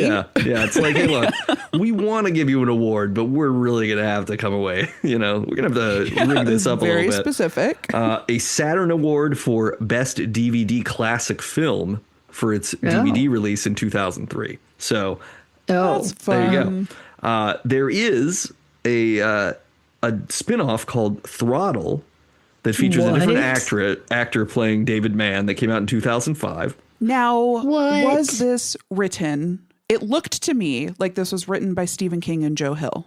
Oh, that feels right. Maybe. I'm going to look it up. I'll look it up. It could be something separate, but I do believe that the two of them worked together on something called Throttle that was at least inspired by this. So it's got to be the same. I mean, I guess it doesn't have to be the same. Throttle is like a very obvious word to use. No. Yeah. I mean, the whatever this Throttle is features a red Plymouth Valiant that has been repaired. So it is meant to reference the one that I don't know. He's not getting that car back. So there's absolutely no reason to believe that. No. And he's not a Mad Max type either. Like we're not to believe he would go down there and be he's like, not, no, I'm going to salvage putting it this. back together. He's going to cry for a little while. And then he's going to walk to the nearest diner, ask for some aspirin, and then yell at himself in the mirror until he makes a phone call. Like this is not a man who's doing like post-apocalypse. God, and he's going to have to call collect, which is also humiliating. Yeah. Oh, man. Because it's going to be like 75 cents, which is like $10 in 1971. Oh, It's geez. going to be brutal. Oh, geez. There was a Kickstarter in 2015 to make a documentary about the making of Duel, which was supposed to be called The Devil on Wheels. And as of 2023, it is in post-production. So I don't know, because I couldn't find any updates more recent. So maybe it's just shelved forever. Yeah, there was like a couple years ago, they posted a video on YouTube that's like a presentation about the documentary, which I started, but then had to do my job, so I didn't get to finish it. Yeah. I hate when that happens. Did you guys see Unhinged? No. No. What's that? It was one of the first movies to come out during the pandemic, starring Russell Crowe, about road rage. This sounds familiar. I mean, now knowing it's Russell Crowe, I'm like, maybe I am familiar with that, but I did not see it. Did you see it? Yeah, I saw it right when it came out. I was thirsty for movies in a time in which we stopped movieing for a bit. Oh, yeah, okay. I mean, it's got a 6 out of 10 on IMDb. Oh, no, it's not good. It's so bad. It is awful. But I pretty consistently talk about being unhinged and immediately think of that movie. Anytime I get road rage, I'm like, I'm being a little It's got Jimmy Simpson in it. From Superman? Like Jimmy Simpson from Debs and It's Always Sunny. Oh, I thought that Jimmy Simpson was the name of the dorky reporter. Oh, the Jimmy Olsen guy. Jimmy Olsen. Yeah. Okay. Love Jimmy Simpson. Yeah. Thank you. You love Jimmy Simpson. Now that I remember his name, I love Jimmy Simpson. Yeah, Jimmy Olsen from the movie is someone else. Yes. Whose name I never remember, but he's got a very interesting name, as I recall. But yeah, that's the dang movie. That's what it is. Dang movie. It's Duel. There's a duel. There's two cars in or one car. Well, no cars leave, but one man leaves. No cars leave. Yeah. And he's got two ends. I liked that Spielberg insisted. He was like, I don't care what car we use. I just need it to be red so that we can see it on this. Very smart. On this countryside. In this desert, we need to be able to see it. Yeah, it needs to pop because he insisted on filming it outside, which is a fun like Jaws fact, right? Is Spielberg insisted on filming Jaws on the ocean. Like he was like, this has to be on the open ocean. It was not awesome for him. Like that is the one main thing is that it took forever to film the fucking movie because you're doing it on the water. Things are constantly changing. Stuff's getting wet and salty. People are just barfing their guts Everybody's out. vomiting all the time. Yeah. You can only use the takes when they're not actively vomiting, but they're vomiting before and after every good take in that movie. The makeup department is constantly having to cover people in whatever color to cancel out the green of seasickness. Yeah. It's pancake makeup to cover up the red. The vomit. I guess it would be red. Yeah, it's a Duel. Pretty good. Yeah. Yeah. Do you guys experience road rage? Chelsea, Constantly. I know you do. Mm-hmm. Yes. So much. Yeah. Too much. Three much. I did just read/listen to a book about cars and how much they kill people all the time and how terrible they are. And it was really upsetting. And I feel like there was a specific story that I wanted to talk about with it. And now I can't remember. Okay, I'm gonna give you a question and then it'll trigger your brain to remember that thing. Yay. What is your number one road rage trigger? Oh, just being on the road. Just somebody else literally existing on the having road to while I'm on drive. the road. Yeah. Okay. The thing that is bonkers is whenever I moved to Seattle, my blood pressure went down and my anger levels went down so much, and I couldn't figure it out for a while until I figured out it was because I didn't have a car. You just walked everywhere. Yeah. Yeah. It's a burden. I was like, I don't have a car. I don't have to think about it. I don't have to be mad at everyone for the smallest thing. And it's just like, it's like a gut reaction. Oh, no. Now I remembered. Good job, Nate. Thank you. Oh, it worked. That's right. I talked about how psychologically being in the car, and there were studies done on it, changed people's like ability to like, you're in something that could hurt someone and you have like more power and like it just made me think a lot about how when people have power, you know, become corrupted and stuff. And I was like, I never thought I would be that kind of a person until when I get into a car, I get angry. Like, I've gotten better at it over time, but man, just being in a car and being in control of it, it's just so easy to immediately get angry at somebody else. And I usually like to see myself as somebody who doesn't get mad at people very easily. But when I'm in a car, I would not describe you as like short tempered. I don't think I've ever experienced you where I would be like, oh man, Chelsea is fiery. I would be like, no, Chelsea's a cucumber. yeah, you never see me in a car. Yeah. I know Chelsea a little bit better and for a little bit longer. That's fair. Look, I have a limited sample size. But yeah, I think you're spot on, because the thing that always drives me nuts is like, my personality is that I identify fairnesses and things, and I tend to be more likely to take someone being inconsiderate as a personal slight, even though I know intellectually that's not what the case is. But the thing that bothers me about cars is that people sort of cease to realize that they're surrounded by other people, because they just sort of go like, oh, there's just a bunch of stupid boxes in my way, right? They're not thinking like, well, there's like people in there and they're trying to live their, you know, there's all this layer of empathy that gets wiped away because we're all in cars. So when people do stupid shit like cut you off, or even like, oh, I'm just following my GPS, which means I'm cutting across 4 lanes now to take this exit, even though I really could go up a little further and go back, and that would be the safe, responsible thing. That's what drives me nuts. Oh, that does make me angry. Because I'm like, because I'm just like, look, the world isn't everybody. Like, we all kind of have to coexist. And the thing that makes driving most dangerous is people going like, no, I am the only person. And the thing that I need to do is what has to happen now. And it's like, no, but this is why people die. But everybody has that coexist bumper sticker. We should all be It's true, right? Kelly, what about you? I don't really get road rage. You don't get road rage? No, not really. I wonder though if I have the benefit of not having, like, Chelsea taught me to drive. I didn't learn to drive until I was out of college. Okay. So I came to it much later. And I wonder if that benefits. But I also just, I don't get mad in life very often.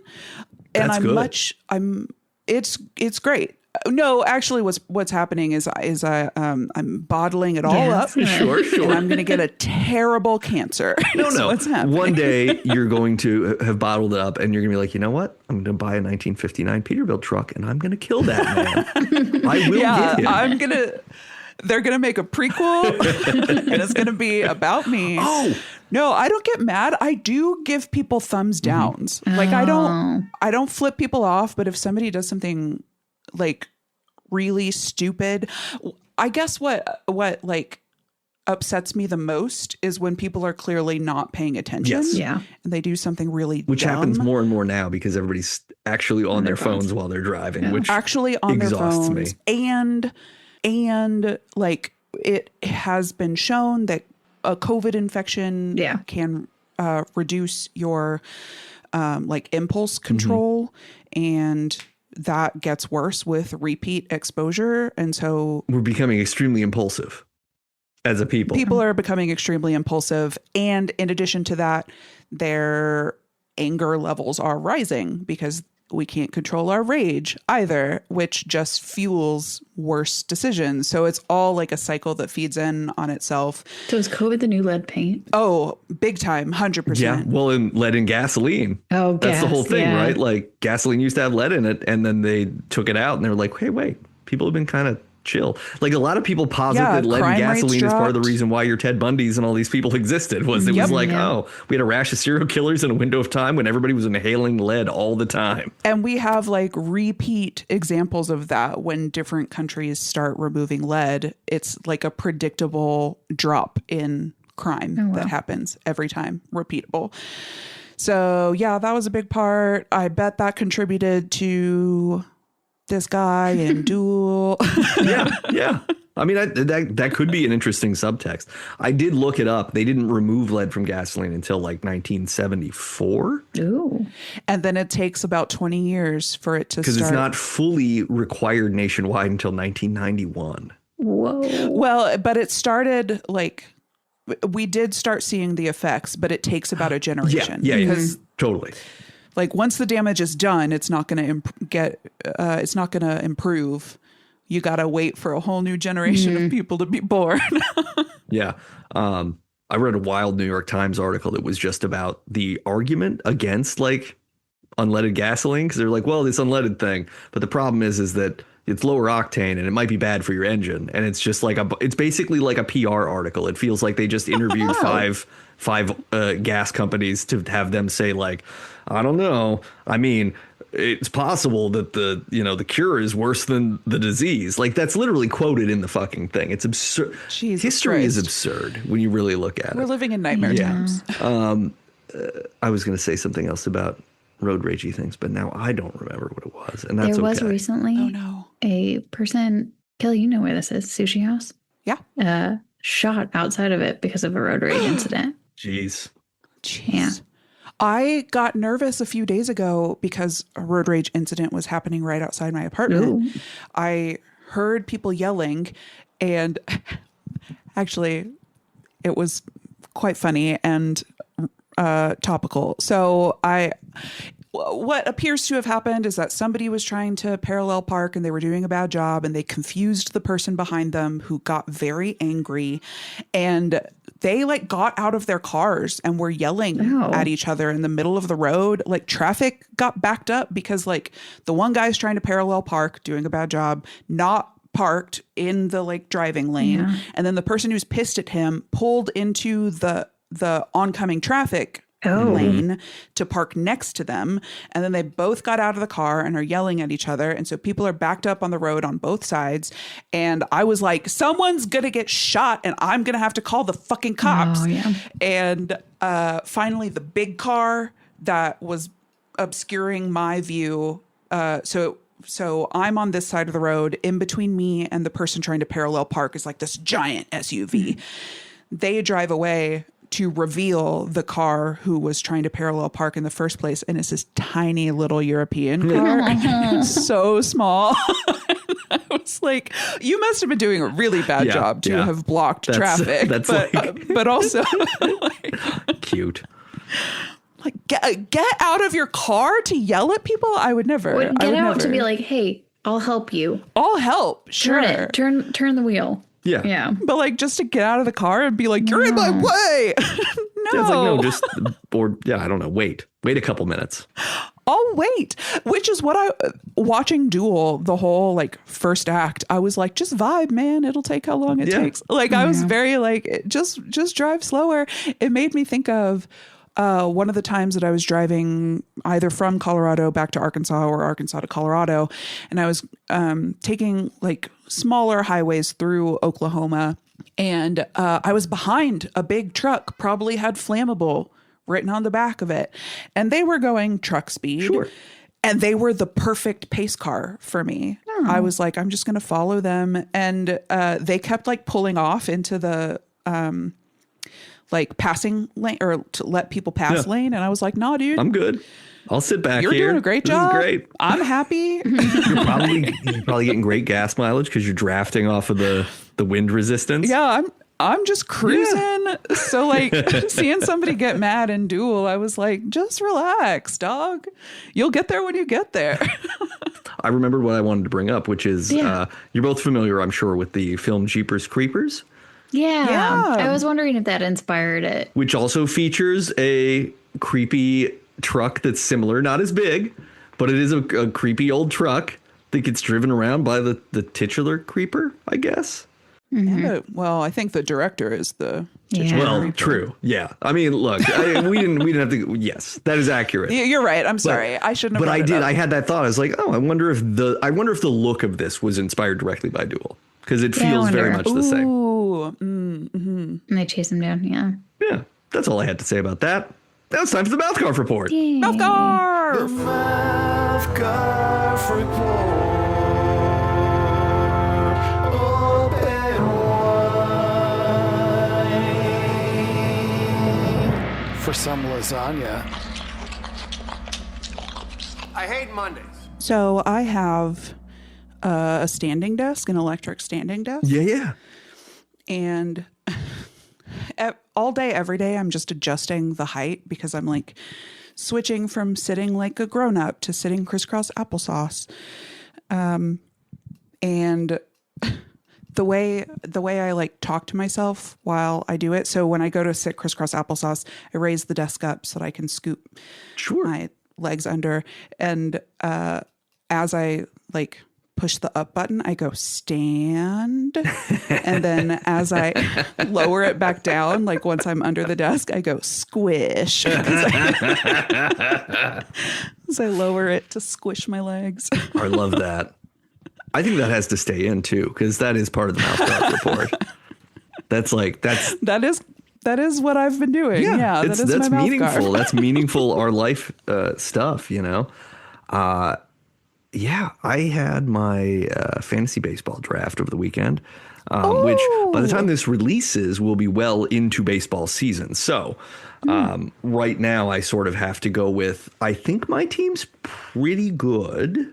Nice. Now, when we actually get into the thing, I'm going to have to remember to update this with how my team is doing. Though I am seeing a couple of things that make me a little concerned already. Oh, no. Just like, this guy's not going to play as much as initially predicted. And somebody's sick, other stuff. Things where I'm like, this could be bad.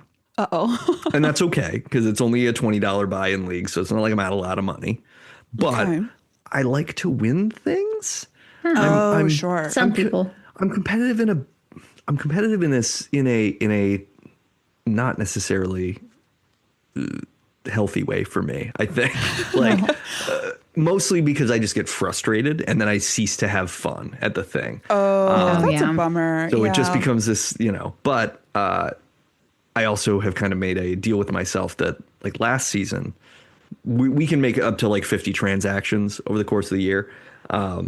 And I burned through those by August. So there was still like a full month and I couldn't change anything after that point.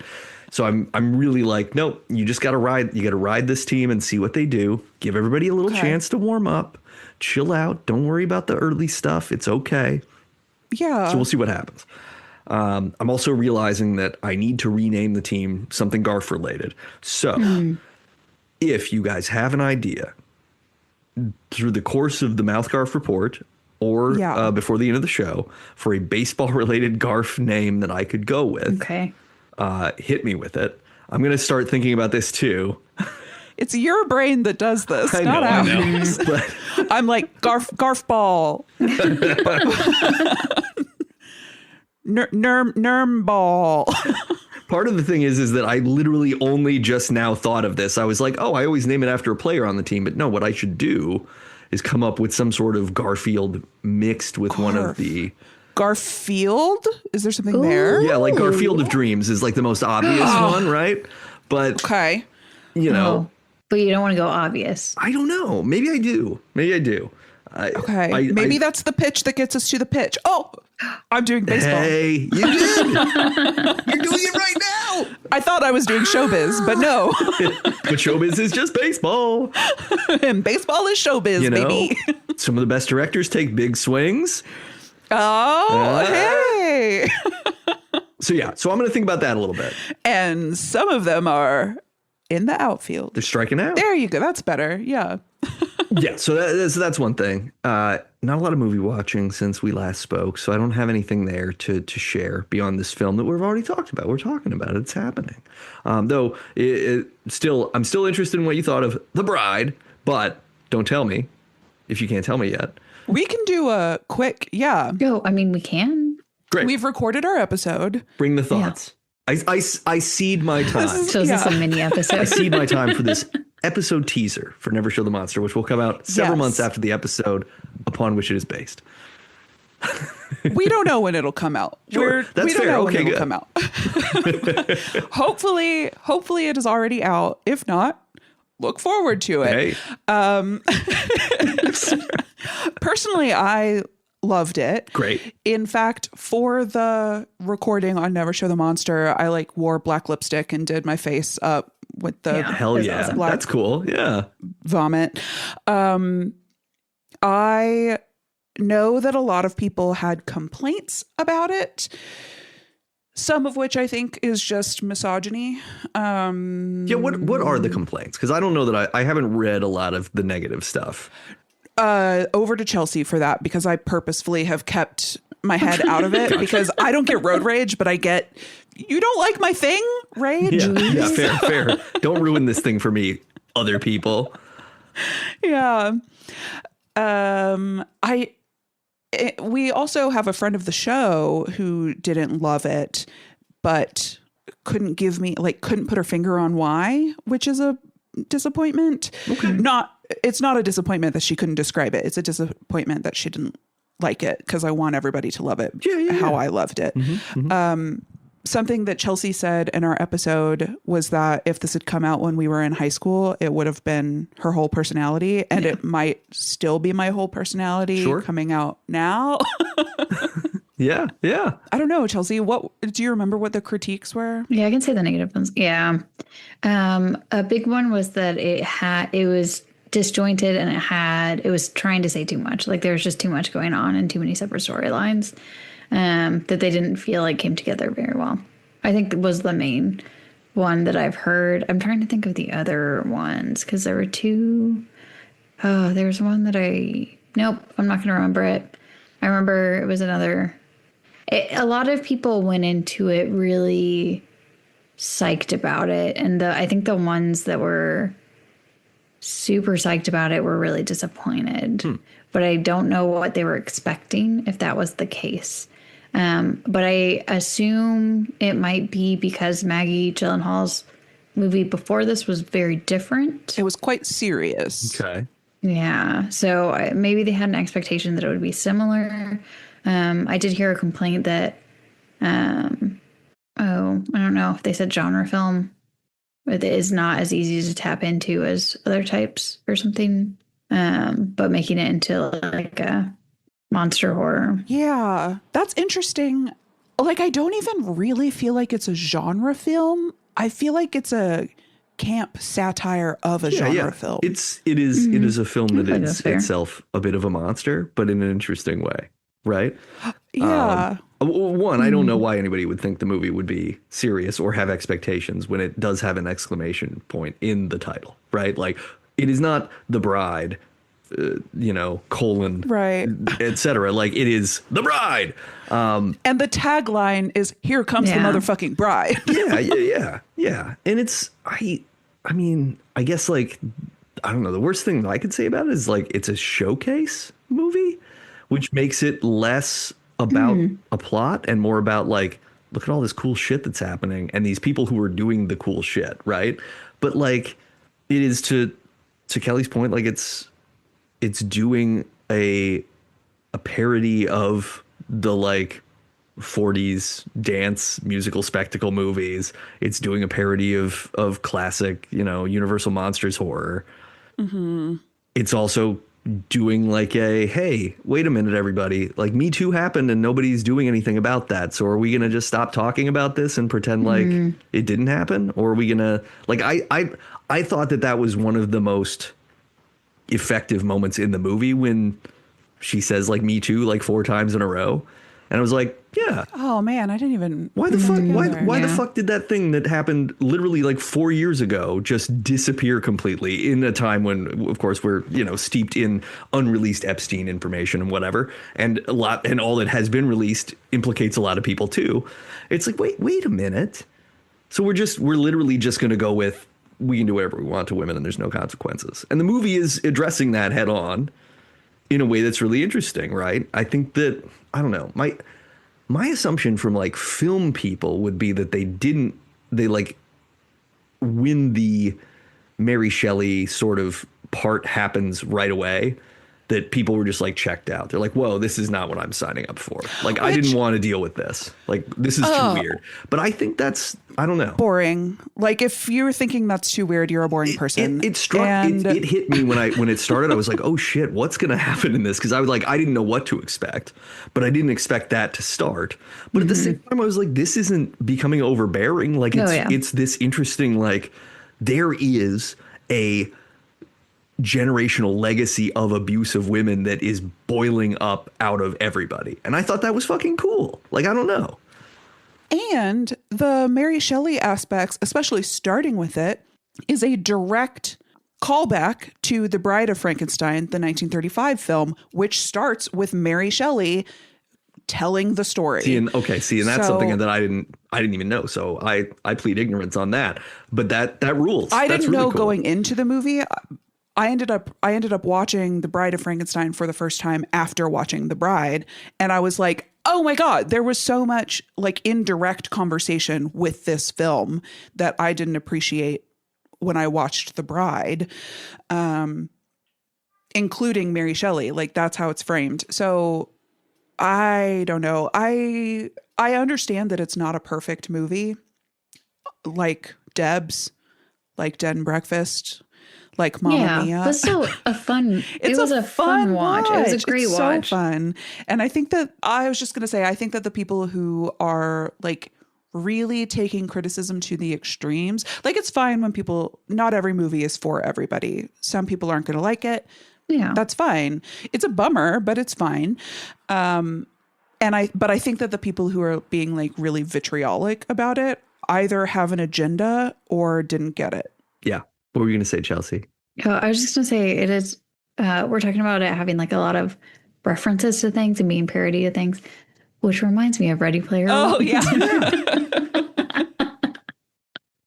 But I was like, it does feel like it does have a lot of references to a ton of things and a lot of way of looking at things different. Ready Player One doesn't necessarily do that. It just straight up is like, here is me throwing the Chucky doll at you. Here's the Iron Giant. What do you think? Do you remember Back to the Future? There's no anything around it. Exactly. That's exactly what it is. But that's just, I was like, movies with too many references. And that was one of the complaints, is that there are too many references to other things throughout the movie.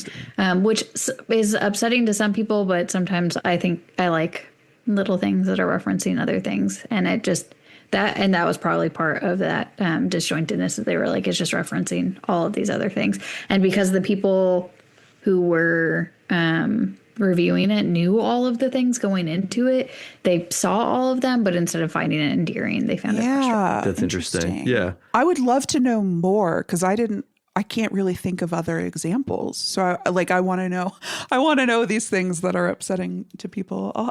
But do I don't know. I've intentionally avoided reading critiques of it because I don't need that in my life. I read a lot of fun facts about it, so I know some of them, but that we didn't talk about in the episode. But a lot of the names are based on names of like old film actresses. I did read that. Yeah. A bunch of those. Or like not just old film actresses, but like iconic characters from old films. Yeah. Mm-hmm.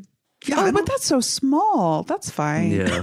in my opinion, I don't. No, that was just my reading up on it. I don't know the other ones, and I think the only thing that didn't work for me as well as I would have liked was the love story being impactful at the end. Wait, what do you mean? And it wasn't like it wasn't. I just the moment of them like holding hands on the table when they are sort of revived, like didn't hit me the way that I was expecting it to. Like I didn't feel. I was happy though. I mean, I guess in retrospect, like it. How were you expecting it to? I think I felt I expected to feel sadder about it, and I didn't right away. Like I did when they burst in and like shot her in the very like toll booth in Godfather way. Yep. Where I was like, oh shit, like this is the whole thing right here, right? And then poor Penelope Cruz has to come up and be like, hey, all you idiots, shut up, stop doing that. Like they're dead. I'm the detective. Like, you know. That's so funny. Yeah, I think that I just watched this movie very differently because I wasn't even sad during the big shootout scene. I was like, we're doing the movies. We're doing the movies. Yeah, like I was excited. Yeah. No, totally. I mean, that's I think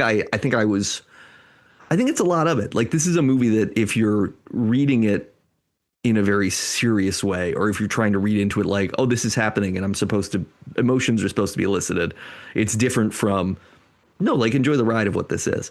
Because I loved a bunch of the stuff. Like I loved the whole like weird underground rave scene sequence. Loved. I like, because I was in an empty theater, I made it an audible like laughing yelp noise when Christian Bale like curb stomped those two guys to death. I was like, oh fuck, this is great. You know, like I was giddy through a lot of the movie. I was on the edge of my seat when the cop was like preparing to sexually assault her and waiting like, Oh, come on, God. come on, Yeah. come on, come on, come on. And then finally he shoots him. I'm like, oof, okay. Hey, yeah, we talked about Yeah, that. Yeah, in the we episode. sure did. That was real tense. So yeah, good. Okay, great. Thank you for talking to me about it a little bit. Yeah. Excellent. That's my Mouthgarf Report section. What about y'all? What have I been up to? So I went to a friend's birthday party this weekend, which was super fun. And actually, I wasn't going to talk about this, but it was very sweet. So he's got 2 kids, and I felt like I was in the past. Like this was a big party of grown-ups who are big drinkers. So we're big drinking. And the kids are there, and like, we're not being unsafe or lewd or whatever, but we're drinking. And like after dinner, it was a dinner party. After dinner, after cake, the girls each sang a song for everybody. That's cute. Like in Sound of Music? Yeah. Sorry. Yeah, I felt like I was in the past. Like, did you retire Weird. to like the Weird. sitting room or something, or the The little girls Hi. wrote like nameplates for everybody and like did assigned seating. They like put us around the living room, That's so cute. ushered us in, and sat us down, and then sang a couple songs. And it was very sweet. It was very endearing. They did 3 songs, which was one too many. And, but it was very cute. And I felt like I had been transported to the past. And for this party, I made a cocktail, these are 2 great friends, and sometimes when they throw a party, they'll be like, Kelly, can you bring a special drink? And I'm like, you got it, babes. Okay. I would love to. Okay. So I brought a drink that was Prosecco and limoncello with blueberries and rosemary for garnish, which is very lovely. beautiful and very easy. Like, you can mix it in a pitcher, and then I don't have to like make individual drinks for everybody. That's the way to do it. But I got very drunk, and I had to take a lift home. And then the next morning, surprisingly, not hungover, and I went to see a movie. But I went downstairs and was surprised to find that my car was not here. Oh no. Like, Oh no. I was like, oh, I guess I'm taking a lift to the movies because I already bought my ticket and I'm running late. Then I will go get my car afterward. So I don't know. I thought it was funny that I got drunk enough that I forgot where my car was, but not so drunk that I was hungover. Like, I could still do an AM movie screening. So pretty good weekend. End of list. I don't know. I haven't really been up to anything else. What about you, Chelsea? What did I do over the weekend? And this is just, I don't know. I didn't do anything. But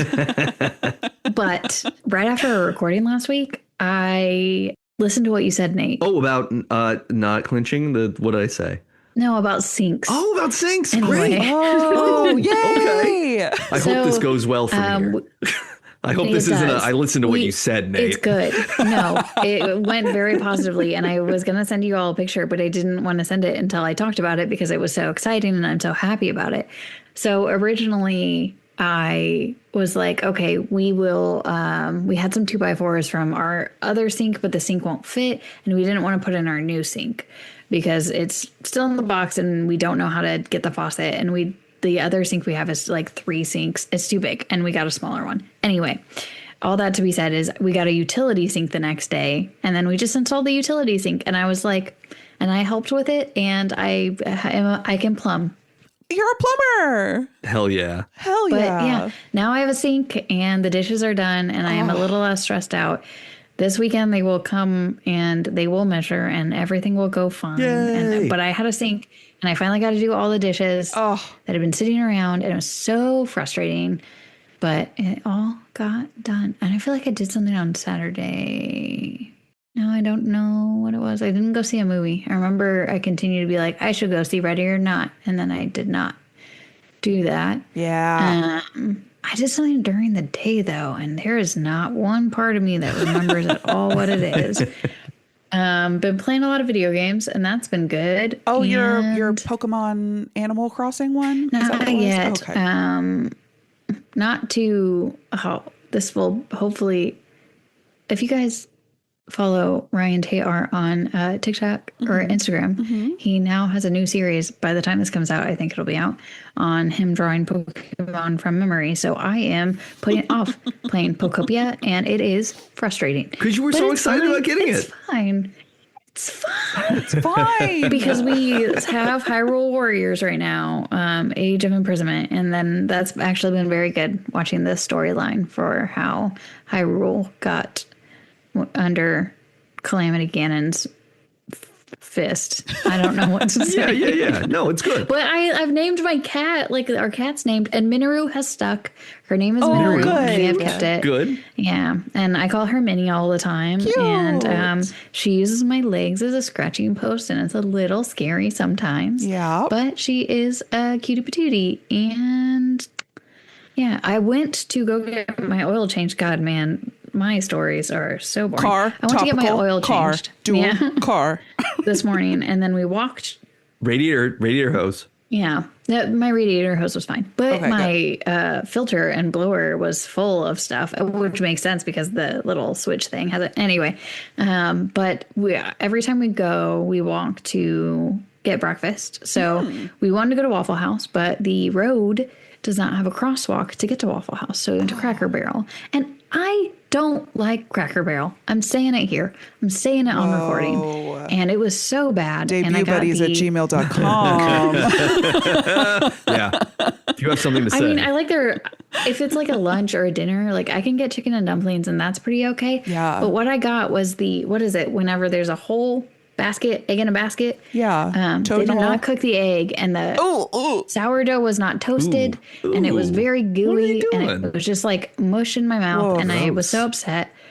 Anyway, so that's my complaint for today. Since I went on a very long, loud rant, and I'm talking about all the things that went well instead, I thought I would end on it. That's right. That's good. And you know why they probably didn't have time to do anything but poach that egg and barely touch that sourdough bread, Chelsea. No. Capitalism. Oh, for sure. And we were like the only people there. I have no idea how this happened the way it did. That's how you make it. You clearing those margins by just not really cooking the food. Yeah. Weird. Our waitress was really nice. And we were sitting there, going back to Kelly's story. I looked out the front and I said, "Oh, where did we park? Car not there. Car not there." Was sober. I mean, I was sober when I discovered it missing. That's true. That's true. The day that I went to see The Bride in the theater, the whole plan was I was going to drive myself to the movies. And when I went to look for the car keys, they were not here. But my wife had them. So it was totally reasonable. But then I was like, oh, I literally don't have time to go to her now to get the keys and then drive there. So I just lifted and then walked back. Yeah. It was great. Yeah. No. Yeah. I should have walked back. No, I had to go get my car, which is not walking distance. Yeah, that's smart. Darn it. You gotta get that. Darn. I mean, I could have done it. It just would have taken hours. And that was the Mouthgarf Report. Nice. It's game time. Woohoo! Yay!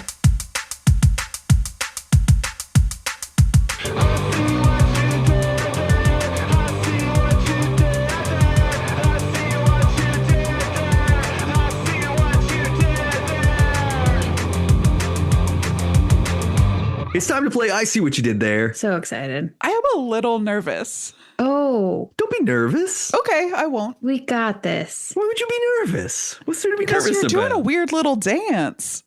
World War II, War Horse, Tom Hiddleston. There's 5 questions. A couple of them are Spielberg related, and others are related to themes from the movie. So don't worry, you'll be fine. Okay.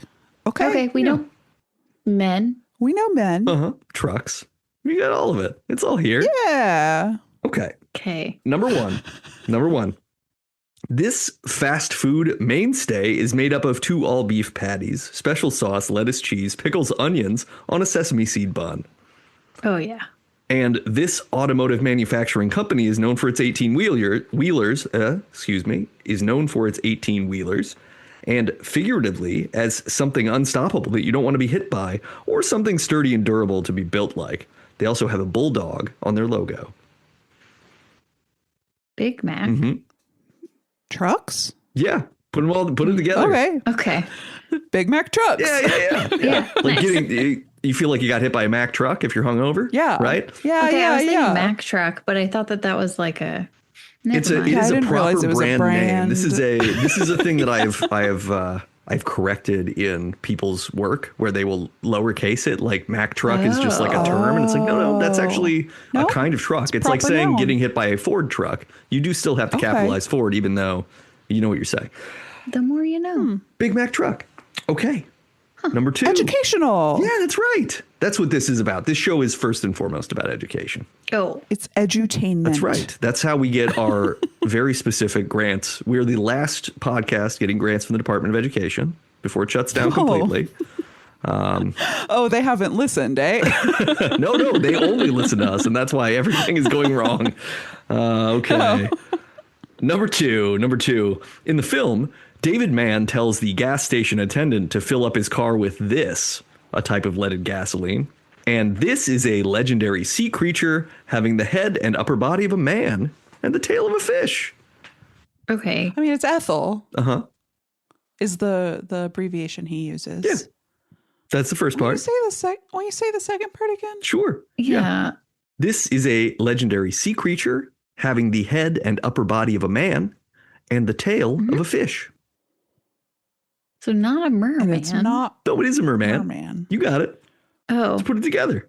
a merman? That doesn't feel right. What are we talking about? I'm so confused. No, it's Ethel and merman. Yeah. So put that together. Ethel merman, right? But I don't understand the connection. There was an actress named Ethel I Merman. know, but was that in your clue? No, but that's the answer. That's what I did that's there. the answer. I made her name. Why is this one so confusing to me? No, I can't do that. She lived from 1908 to 1984.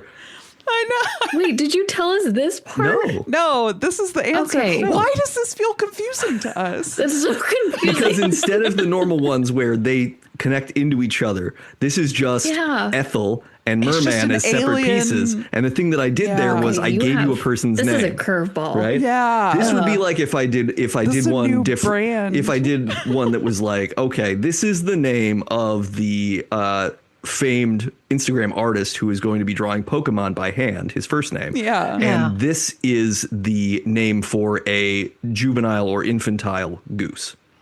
Ryan Gosling. There you go. You see, you would have seen what I did there. Yeah. Yeah. But it's a little different. That took me a It's a little different. A little Ethel different. Merman. I feel like you needed to tell us that at the top of the. Okay. Like one of them's going to be kind of weird, and it's not going to be like how we normally do it. Well, they're all normal from here, I promise.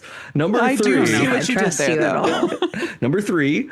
Spielberg directed Whoopi Goldberg, Danny Glover, and Oprah in this 1985 Alice Walker adaptation. Mm-hmm. And in a 1958 novelty song, Sheb Woolley sings about a one-eyed, one-horned flying this. The color purple people. The eater? color purple people eater. You see what I did there? Yeah. See, now we're back, Yeah, baby. we're We back. did. We did. Little Ethel Merman diversion. Everything's okay. Okay, number 4. Sweet Dick Whittington plays the radio disc jockey in Duel. He's the one who interviews the man who claims to play with meat. Okay. Oh. He also plays a ring announcer in this Oscar-winning Martin Scorsese boxing biopic.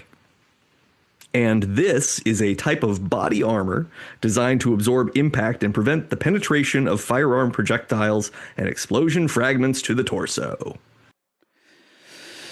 Wait, could you say the second part again? Because I didn't. It's Kevlar. Is it Kevlar? Less specific. This is a type of body armor designed to absorb impact and prevent penetration of firearm projectiles and explosion fragments to the torso. Is it just bulletproof vest? Yeah, then? good. Okay. Okay. So you need a Martin Scorsese directed Oscar-winning boxing biopic. Oh, okay. I always get the name mixed up with that other movie that is a romantic movie. I It's don't know. not Bull Durham, but I always get it confused You're right. with that Yeah, one. you did get it confused with Bull Durham. It's not Bull Durham, but it does Every sound time. like it. I got nothing. I got nothing. Raging Bull. Put it together. Raging bulletproof vest. Raging bulletproof vest. You Damn. see what I did there? Damn. You did it. You did it. Yeah. The same disc jockey plays in a ring announcer in that movie. Kind of funny. I lost the plot so heavily in that one that I was like, Raging Bull Durham. Which, I mean, that's a movie I'd watch. Yeah. It's just Susan Sarandon like punching. Yeah. I'm on board. Yeah. Let's go. Let's go. Okay, number 5. This is the last one. Peter Parker has to juggle school, a newspaper photography job, internships with Oscorp, and this secret identity. And in addition to a murderous truck, Duel also deals with masculine anxiety of the kind that currently pushes men to this collection of websites, blogs, and online forums promoting masculinity, misogyny, and opposition to feminism. Spider-Manosphere. Spider-Manosphere. You see what I did there. And I wish we didn't. I wish no one could see I it. wish we didn't. I wish it wasn't a thing. Or at the very least, I wish that she didn't get it so fast. You know? It's Like, I true. wish that- Yeah. It would be nice if it was like, oh, this is Same. that thing like that less- happened briefly 20 years ago that we haven't actually spoken of. But no, it's permanent. At least it appears to be. That was I See What You Did There. Woohoo! Fun. And now it's time to talk Debs. How many Debs? How many Debs? How many Debs? How many Debs? Before we do that, Yeah, before we do that. I meant to say this during Mouthgarf, but I work with someone named Nermal. You work with Sorry. someone named Now back Nermal. to Debs. Yeah, not spelled the same though. So Phonetic normal. yeah, well, whenever they said it, I was like, ooh, and then I looked very quickly, and I was like, oh, bummer. But still, It counts. very happy about It that. counts. Just waiting for the Garfield. Anyway, Debs. Back to Debs. that. Yeah. Now it's time to talk Debs. I'd say 5. I'm really impressed with it being his I first, guess 5. first Yeah. film. Yeah, I feel that way too. It's unfortunately good. I know. It's unfortunately good. It's the kind of thing where you're like, wow. Like, struggle a little bit, please. Right. Like imagine being a 24-year-old who's like, hey, do this in 13 days. Yeah. It's also like It's really impressive. we say that the secretary gave him the script. How many pages do you think the script is? 3? Ooh, 4? I don't know. It's got to be like, it's probably like 5, maybe 10. It can't be long. The iron lung. It can't be of long. short stories. Yeah. So like he made a whole movie from like not a lot. That's crazy to me. Yeah. Yeah. No, it's to conceptualize and visualize all of this and get the tension of it. Because it's one thing if it's in a short story and it's like, oh, that truck's behind me again, whatever. Like it's even kind of a hard short story to conceive of working really well because so much of it has to be internal monologue. But to translate, yeah. I mean, anytime something's all internal monologue, if you want to translate it to something else, it's very difficult to do without it being all voiceover. And the internal monologue scenes Are you talking about David Lynch's Dune? Well, sure. That's a good example, right? Like there are these moments, and look, that's David Lynch got that taken away from him in ways that who knows what that movie could have been if it was 5 hours long and he was allowed to do whatever he wanted. I don't hate it. No, I don't hate it either. Hate it. I think the moments where it's like, oh, this had to time jump because somebody said like, no, we're not giving you money to continue doing this. And he's like, oh, but I want to make it good. And they're like, no, you can't. You're not allowed to. Yeah, I think it's fascinating. And yeah, it's fun. Like, it's just it's kind of silly at times in the right way. Yeah, it's without genuinely ever tense. like breaking tone. Yeah. Like it stays true to itself. It doesn't ever make fun of itself. But yes, agreed. There are moments that are silly without like being distracting, which is very hard to do. Yeah. So hard. And it doesn't feel as dated as I would expect it to feel. Agreed. Like, it felt very modern almost. Like I didn't feel too out of place. Which probably benefits from a lack of dialogue, right? Like that helps it be like more timeless. You know, it's almost it like approaches silent movie. Yeah, it really does. It's like how Mr. Bean is famous in every country because there are no words. Like this can be well suited to any time because there's so few dialogue, so little dialogue. Oh yeah. Well, and it's also just, it's the ideal horror band too, where like there isn't any technology to make this stuff easier. Like the idea of being alone on the road, you don't have access to a phone until you get to one, and it's miles away. Which is that's still true. Like you lose cell phone reception out there. You lose reception, and then you're just alone. Like not just you can't contact anybody, but nobody has a map in their glove box anymore. So if you lose connection at the wrong time and you don't have Google Maps, that's terrifying. Like long road trips are still scary. Sure. Yeah. I mean, you need to have like maps and compasses and stuff. So do we just remake it without the other guy? But yeah. It's just you lose GPS and it's just like, oh my God. Yeah. Oh my God. What am I doing? All I see is this roadside attraction of lizards. I'm scared. I'm not stopping. There. There's lizards. The phone is just saying like, turn around. Turn around. What? Or like, what does it say? Recalculating route. Recalculating route. I turned all the vocals off of mine, so mine doesn't say anything. It just does it. That's probably good. Yeah. So, yeah. Well, it drives me crazy if I'm listening to music and I'm like, in a quarter mile, turn groove, and then in 50 feet, turn now. Hey, don't say any words to me. Yeah. Never say words. Cool. Yeah, I think that this is a very. It's also quite unique, I think. Yeah. Like I can't think of a lot of movies that are so timeless and so effective with such little. Honestly, going into it, reading the description, I was like 90 minutes. Yeah, you were like, yawn. This is going to be really boring for 70 minutes, right? And then even as it started, I was like, are we going to do the whole movie like this? And yeah, we are, but it's going to work. Yeah. And I think it does drag a little bit in a couple of spots. But you know what I was thinking? Is that it drags because of the stuff they added for the theatrical release. Yeah, I agree. Like, I think that the TV cut is tight. Yeah. Yeah, because I think that I wouldn't be as bothered by when he's going up the hill and it cutting back and forth between everything. Although that did really, I don't know, it started to go so fast that it was working, when he did the pace of the cut. So it was like, temperature gauge, speedometer, his face, temperature gauge, speedometer, his face. And it kept going and going and going. And it's like, oh God. And that that shot, like up the nose shot, the like Blair Witch camera angle of him being scared, gripping the wheel. Yeah. Classic. He's just like, yeah. Oh man. It's a stunning picture of how Chelsea and I must look while we're driving, I guess, because you don't get mad, but we're certainly at points just like, Yeah, I'm still at the beginning of the movie, just driving slowly behind this truck. Yeah, you're like, whatever, I don't need to pass this guy. Well, it's cool. I guess I'm not going to make it to dinner. Let me queue up another podcast. Oh, I love it. And listener, if you love it, and by that, I mean this podcast, you should subscribe, rate, and review us whenever you listen. Go to Apple Podcasts, give us 5 stars, and hey, tell us about any duels you've had lately.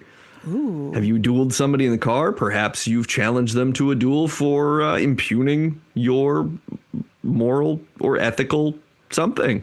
I don't know. Or write in with crazy road rage incidents. Debutbuddies@gmail.com. Oh, yeah. That's actually more fun. We'll read them anonymously. And we can share them on the show. That would be a great time. If you like the music on the show, you're going to want to listen to Michael J. O'Connor, who, as I understand it, pretty chill guy. I don't think he gets road rage either. I think he channels his rage into his music. Yeah. And you can really feel it because there's a glee, but there's a sinister glee to the music. And you're going to want to go to michaeljoconnor.bandcamp.com or michaeljoconnor&thecoldfamily.bandcamp.com. And if you want to read some books about people driving things around, usually in space, but sometimes they're cars too, you go to readspaceboy.com. And if you miss me and Chelsea in the off weeks of Debut Buddies, you can find us over at Never Show the Monster, a funny podcast about scary movies. Probably you can find us over there. Well, it's definitely a funny podcast about scary movies, but probably it'll be there. Yeah. Yeah. Hopefully. It will be. This is going to be like May or something. You'll be fine. Probably.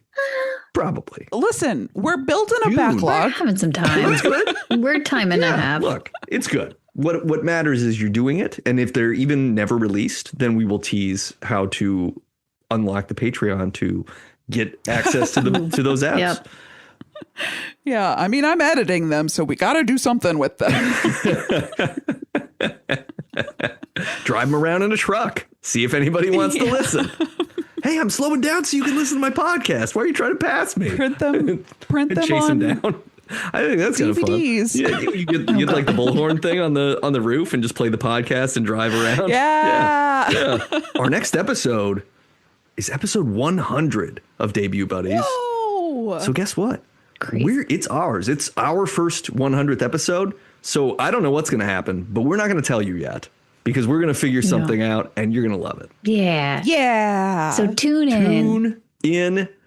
Or, tune out. Drop out. Drop out. Tune in. What's the third Drop one? in. Tune in something. Is it tune in? Turn on. Drop in? Drop Turn out? on is a thing, right? Turn on was the thing about the drugs, right? Okay, that's Turn it. on, tune in. Turn on, drop out. I don't remember. Like We're and all going to do subscribe. acid Download. on Yes. Debut Buddies. Yes. For our 100th episode, we will be tripping balls, and it's probably going to be something Garfield-y. I don't know. Have I told you guys I've been microdosing mushrooms? That's awesome. What? I'll tell you on the 100th episode. Here's the Debut Buddies promise. Kelly is going to talk about microdosing while macrodosing on the 100th episode. Perfect. I'll see what I can do. And until then, what did we say last week? Shoot. That's right. See you Mondizzle. Wait. No, it is was like stay weird, don't clench. Yeah, or stay weird, don't something. clench. Yeah. Stay weird, don't clench. Stay weird, don't clench. That's right. This will all sound great when Kelly edits it. It'll be really good. I promise. Kelly. Yeah, we love you. Yoha. Yoha. Yoha. Bye, buddies.